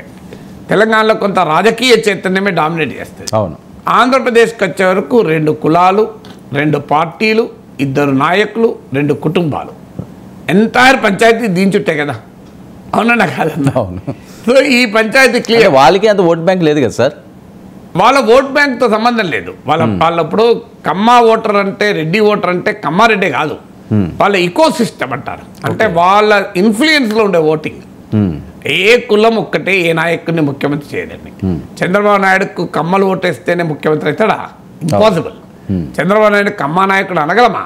అనకూడదు. జగన్మోహన్ రెడ్డి రెడ్డి నాయకుడు అనగలమా? రెడ్డి ఒక్కరు ఓటేస్తే గెలుస్తాడా? చిరంజీవి కానీ పవన్ కళ్యాణ్ కానీ కాపు సంఘ నాయకుడు అనగలమా? కాపులు ఒక్కరే ఓట్లయితే గెలుస్తారా?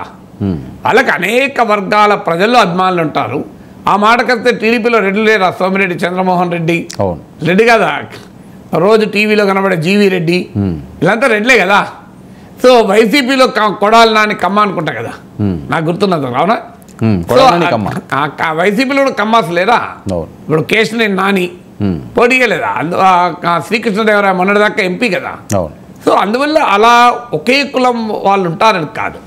డామినెంట్గా మీరు ఏ సర్వే అయినా చూడండి, కమ్మాస్లో 80% టీడీపీకి ఓట్లేస్తారు. చంద్రబాబు నాయుడు పైన అసంతృప్తి ఉన్నా, ఒకవేళ చంద్రబాబు నాయుడుతో ఈ కోపం ఇప్పుడంటే లేదని అధికారం లేదు కనుక అసంతృప్తి ఉన్న స్కోప్ లేదు, ఒకవేళ ఉన్నా కూడా మా వాడని ఓటేస్తారు. సో అంటే ఆ సామాజిక వర్గం అనేది అంత పవర్ఫుల్గా ఉంటుంది. సో ఎంత పవర్ఫుల్లో మీరు దీన్ని బట్టి అర్థమవుతుంది. రెడ్లలో మీకు 70-80% వైసీపీకి వేస్తారు. సో ఆంధ్రప్రదేశ్లో ఇంత కాస్ట్ కన్సాలిడేషన్. మీరు కమ్మాస్ని అడగండి, అసలు మీకు ఒక ఎవరేది కమ్మ అందరు అట్లుంటారని అనను, ఒక 50% ఎబో. ఇక జగన్మోహన్ రెడ్డి కనబడితే సంగతి చూద్దాం అనేటట్టున్నారు. రెడ్లలో కూడా ఎంతో కొంత ఉండొచ్చు చంద్రబాబు నాయుడు. అంత స్థాయిలో పెంచి పోషించారు. ఇదంతా ప్రజలకు నిజంగా ఉంటుందా అంటే పెంచి పోషిస్తారు. ఓవర్ పీరియడ్ ఆఫ్ టైం తమ రాజకీయ ప్రయోజనాల కొరకు రాజకీయ శక్తులు పెంచి పోషిస్తారు. ఇక ఎస్సీ ఎస్టీ మైనారిటీస్ వీళ్ళు క్లియర్గా జగన్ వెనకాల ఉన్నారు. మీకు అప్పర్ కాస్ట్ అంటే బ్రాహ్మణ్, వైశ్య, క్షత్రియ అన్నీ నేను based on pre poll survey చెప్తున్నాను. మళ్ళీ రేపు ఎలక్షన్స్లో కనుక అటు ఇటు ఉంటే మాట్లాడుకుందాం. పోస్ట్ పోల్ సర్వే ఉంటుంది అప్పుడు. సో ఇవాళ నేను ఎగ్జిట్ పోల్ ఆధారంగా మాట్లాడతలేను. ప్రీ పోల్ సర్వే ఆధారంగా బ్రాహ్మణ్ వైశ్యాస్లో మీకు 80-90% కూటమికే. ఎందుకంటే అక్కడ అప్పర్ కాస్ట్ హ్యాంగ్ ఓవర్ ఎక్కువగా ఉన్న సెక్షన్ బ్రాహ్మణ్ వైశ్య. వైసీపీ వెనకాల సామాజికంగా వెనకలబడిన అణగారిన వర్గాలు ఎక్కువ కనుక ఈ సోషల్ కాంట్రడిక్షన్ అనేది మీరు బ్రాహ్మణ్ వైశ్య రాజు క్షత్రియ ఓటర్లను కొంత టీడీపీ వెనకాల. ఇప్పుడు బీజేపీతో కలవడం వల్ల హిందుత్వ ఫ్యాక్టర్ కూడా ఎక్కువ ప్రభావం ఉంది. దేశవ్యాప్తంగానే మీకు నార్త్లో కొంత ట్రేడింగ్ కమ్యూనిటీలో కొంత వ్యతిరేకత ఉంది, కానీ ఆంధ్రప్రదేశ్లో తెలంగాణలో ఆర్యవైశ్యులు బ్రాహ్మణులు క్లియర్గా బీజేపీ వైపు ఉన్నారు. సో అనేక సర్వేలు ఇది వ్యక్తం చేయాలి. అంటే అర్థం బ్రాహ్మణులు అందరూ వైశ్యులు అందరూ ఇక బీజేపీకి గుద్దుతారని నా ఒపీనియన్ కాదు. It's a dominant trend. ఏ కులంలో కూడా అందరూ ఉంటారు, కానీ డామినెంట్ ట్రెండ్ చెప్తున్నాను. సో కమ్యూనిస్టుల బ్రాహ్మణులు లేదా బీజేపీని తీవ్రంగా వ్యతిరేకించే వాళ్ళలో చాలామంది బ్రాహ్మణులు ఉన్నారు కదా. సో అది కారణం కాదు, కానీ డామినేట్ అని చెప్తున్నాను. సో అందువల్ల ఈ కాస్ట్ కన్సాలిడేషన్ ఇది వెరీ క్లియర్. కాపులు పవన్ కళ్యాణ్ ఫ్యాక్టర్ వల్ల కాపు యూత్ అట్లీస్ట్ కాపుల్లో ఒక సిగ్నిఫికెంట్ సెక్షన్ కూటమి వైపు ఉంటారు. అది ఎంత పర్సంటేజ్ పోతుంది అనేది ఇప్పుడు కీలకమైంది. ఒక రకంగా ఆంధ్రప్రదేశ్ ఎన్నికల ఫలితాన్ని డిఫైన్ చేసే అంశంలో కాపు ఫ్యాక్టర్ అనేది చాలా కీలకం. కాపు ఓటు కనుక ప్రిడామినెంట్గా షిఫ్ట్ అయితే మీ కూటమికి కృష్ణా గోదావరి ప్రాంతం అంతా కూడా కూటమి వస్తుంది. ఎందుకంటే ఇక్కడ విన్నింగ్ ఓటు ఇప్పుడు మీకు భీమవరం ఎగ్జాంపుల్ చెప్తాను. భీమవరంలో వైసీపీ క్యాండిడేటు 71,000 ఓట్లు వచ్చాయి. మీకు పవన్ కళ్యాణ్ సెకండ్ ప్లేస్లో 62,000 ఓట్లు వచ్చాయి 2019లో. టీడీపీ అభ్యర్థికి 50,000 పైన ఓట్లు వచ్చాయి, 54,000. సో ఈ 62, 54 కలిపితే 1,16,000 అయింది కదా. సో వైసీపీ ఎంత పెంచుకున్నా ఈ గ్యాప్ చాలా ఎక్కువ ఉంటుంది. ఎందుకంటే మీకు కృష్ణా గోదావరి బెల్ట్, కాపు బెల్ట్లో జనసేన ఓటింగ్ తీసుకుంటే మీకు 10% ఎబోనే ఉంటుంది, ఇక్కడ సింగిల్ డిజిట్ ఉండదు. మీరు అదే గ్రేటర్ రాయలసీమ జిల్లాలో పోతే 2% ఉంటుంది. అవును, మీకు ఆడ బలిజా ఓటర్ ఉన్నా కూడా ఇక్కడ కాపు ఓటర్ ఐడెంటిఫై అయినంతగా బలిజా ఓటర్ ఐడెంటిఫై కంపారిటివ్లీ తక్కువ కొంత ఉన్నా. సో అందువల్ల ఈ అర్థమెటిక్ అడ్వాంటేజ్ అనేది ఆటోమేటిక్గా కూటమికి వస్తుంది. అందువల్ల కాపు ఫ్యాక్టర్ ఎంత షిఫ్ట్, అందుకే మీరు గమనించండి వైఎస్ఆర్ కాంగ్రెస్ పెద్ద ప్రయత్నం చేసింది. ముద్రగడ, హరిరామ జోగయ్య, ఇవన్నీ ఫ్యాక్టర్స్ ఎందుకు చేసింది ఇందుకే. సో ఈ ఫ్యాక్టర్ ఎంత అవుతుంది. ఇకపోతే నెక్స్ట్ బీసీస్, ఇది ఒక పెద్ద సాంప్రదాయకంగా శెట్టి బలిజాస్ టీడీపీకి కొంత సపోర్ట్ బేస్. ఓకే, కానీ బీసీ ఓటర్ సాంప్రదాయకంగా టీడీపీకి ఒక రకంగా బీసీలకు రాజకీయ సాధికారికతనిచ్చిన పార్టీ టీడీపీ. మీకు చరిత్రలో చూడండి, ప్రఖ్యాత బీసీ నాయకులంతా టీడీపీలోనే ఉండేవారు. దేవేందర్ గౌడ్ నుంచి మొదలుకొని యనమల రామకృష్ణుడు, ఎర్రనాయుడు వరకు. సో కానీ over a period of time TDP BC ఓట్లు కోల్పోయింది. జగన్మోహన్ రెడ్డి కూడా తన మీరు అందుకే మీరు గమనించండి, సామాజిక న్యాయ సదస్సులు పెట్టి నేను బీసీలకు నా ఎస్సీలు, నా ఎస్టీలు, నా బీసీలు, నా మైనారిటీలు అన్నారు. అవును, మీరు నా రెడ్లు అని కూడా అనలే. జగన్మోహన్ రెడ్డి ఎక్కడ నా రెడ్లు అనలే. అవును, కానీ నా ఎస్సీలు, నా ఎస్టీలు, నా బీసీలు, నా మైనారిటీలు అన్నారు. అంటే నా రెడ్లు అని అనలే కదా, ఎందుకనలే. సో అందువల్ల ఈ సెక్షన్ బీసీ ఓటర్ని అట్రాక్ట్ చేయడానికి అనేది చాలా చాలా కీలకం. సో ఈ ఓటు ఎటు షిఫ్ట్ అవుతుంది అనేది ఇప్పుడు ఇంపార్టెంట్. కాపు ఓటర్లు, బీసీ ఓటర్లు, కొంత స్వింగ్ ఉండేటువంటి వొలటైల్ ఉన్న సెక్షన్స్ ఇవి. ఇక మిగతా సెక్షన్లో సాలిడిఫికేషన్ ఉంది. మీకు మిగతా సామాజిక వర్గాల్లో ఉన్న సాలిడిఫికేషన్ మళ్ళీ ఈ కాపుల్లో కూడా నేను ఇంతకుముందు చెప్పినట్లు అంతటా ఒకే రకంగా లేదు. మీకు ఇప్పుడు ఉత్తరాంధ్రలో తూర్పు కాపు అంటాం, తెలంగాణలో మున్నూరు కాపు, మీకు రాయలసీమలో బలిజా ఒంటరి, మీకు సౌత్ అండ్ సెంట్రల్ కోస్టల్ ఆంధ్రాలో కాపు. సో ఈ ఫ్యాక్టర్ అనేది కాపుల్లో ఉన్నంత అలియన్స్ పట్ల ఒక ఆసక్తి తూర్పు కాపుల్లో ఉండకపోవచ్చు, ఉండొచ్చు. ఓకే, బలిజల్లో ఉండొచ్చు, ఉండకపోవచ్చు. ఈ లెవెల్లో ఉండదు. ఓకే, ఉంటుంది కానీ ఈ లెవెల్లో ఉండదు. సో ఇలాంటి ఫ్యాక్టర్స్ అన్నీ కూడా ఒకదానికొకటి ఓవర్లాప్ అవుతాయి. అయితే ఎప్పుడు కూడా కులం గుర్తుంచుకోవాలి వర్మ, పొలిటికల్ మూడ్ బలంగా ఉన్నప్పుడు కులాలు పనిచేయవండి.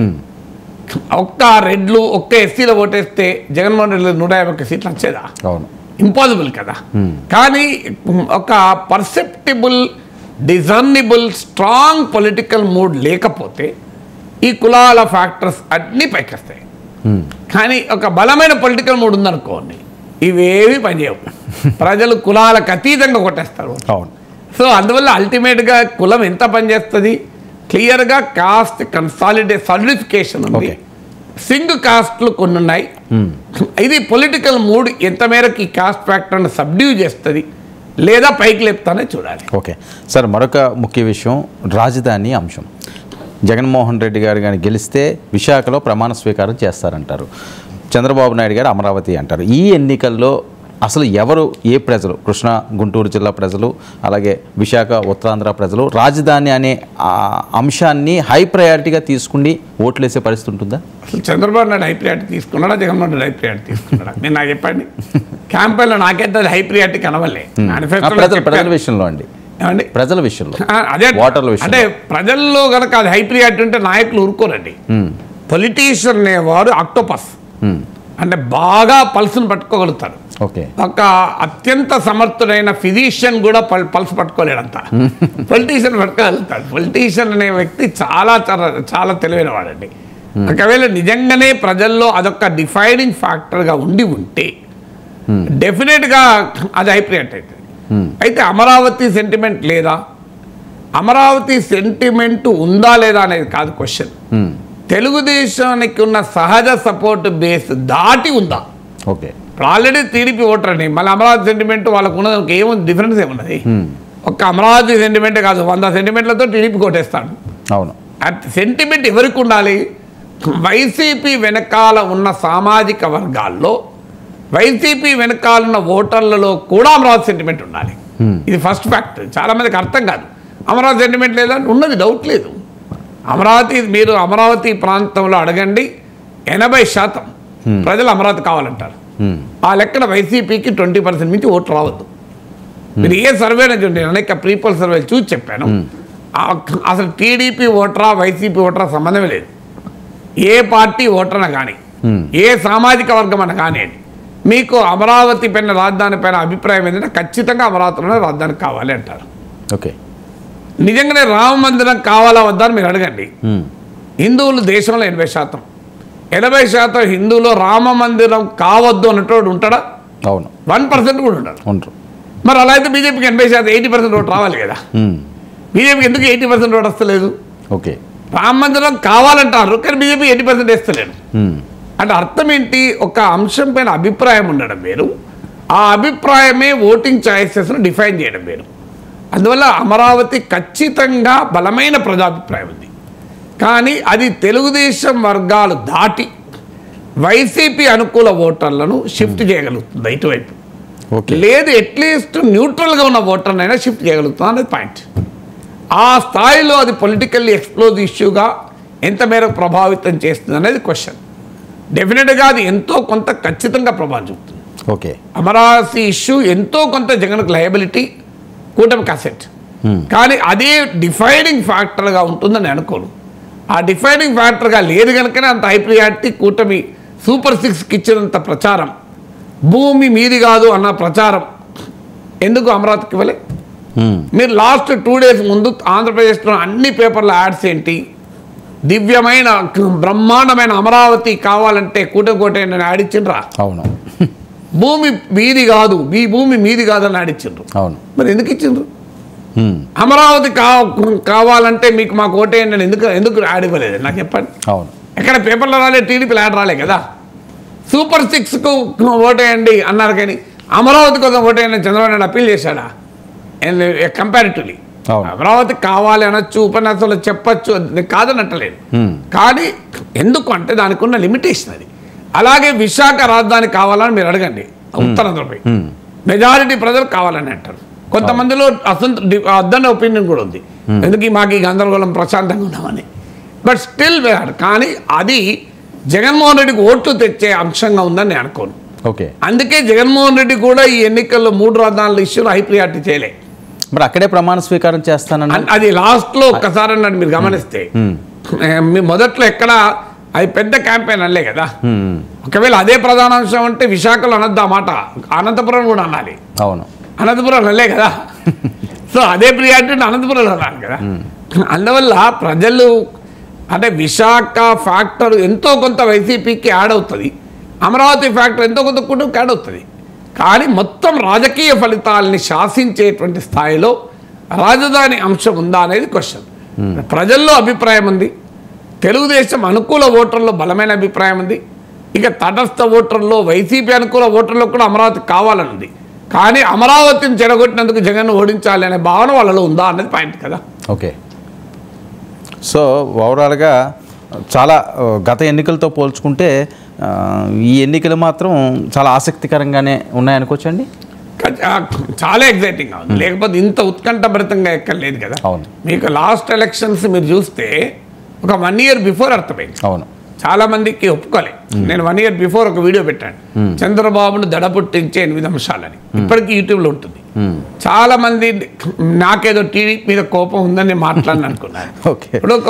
ఇప్పుడు మీరు చాలా మందికి అర్థం కావాల్సింది ఏంటంటే, మీరు ఒక ఎక్స్రే మీకు చెస్ట్లో ఏదో దగ్గస్తుంటుంది, మీరు ఏం చేస్తారు, వెళ్ళి ఒక ఎక్స్రే తీసుకుంటారు. ఆ ఎక్స్రే తీసిన వాడు, అయ్యా మీ లంగ్స్లో వాటర్ వచ్చింది, మీరు అనీమియా సార్ న్యూమోనియా ఉండొచ్చు అని ఒక రిపోర్ట్ ఎక్స్రే మిషన్ ఇస్తుంది. మీరు ఏం చేయాలి, డాక్టర్ దగ్గరికి వెళ్ళి, సార్ నాకు ఇంకో లంగ్స్లో వాటర్ వచ్చిందని ఎక్స్రే రిపోర్ట్ చూపెడుతుంది, దీనికి ఒక యాంటీబయాటిక్ ఇవ్వండి. డాక్టర్ ఏదో ఆయన మీరు చెప్పాల్సిన అవసరం లేదు, డాక్టర్ ఇస్తాడు.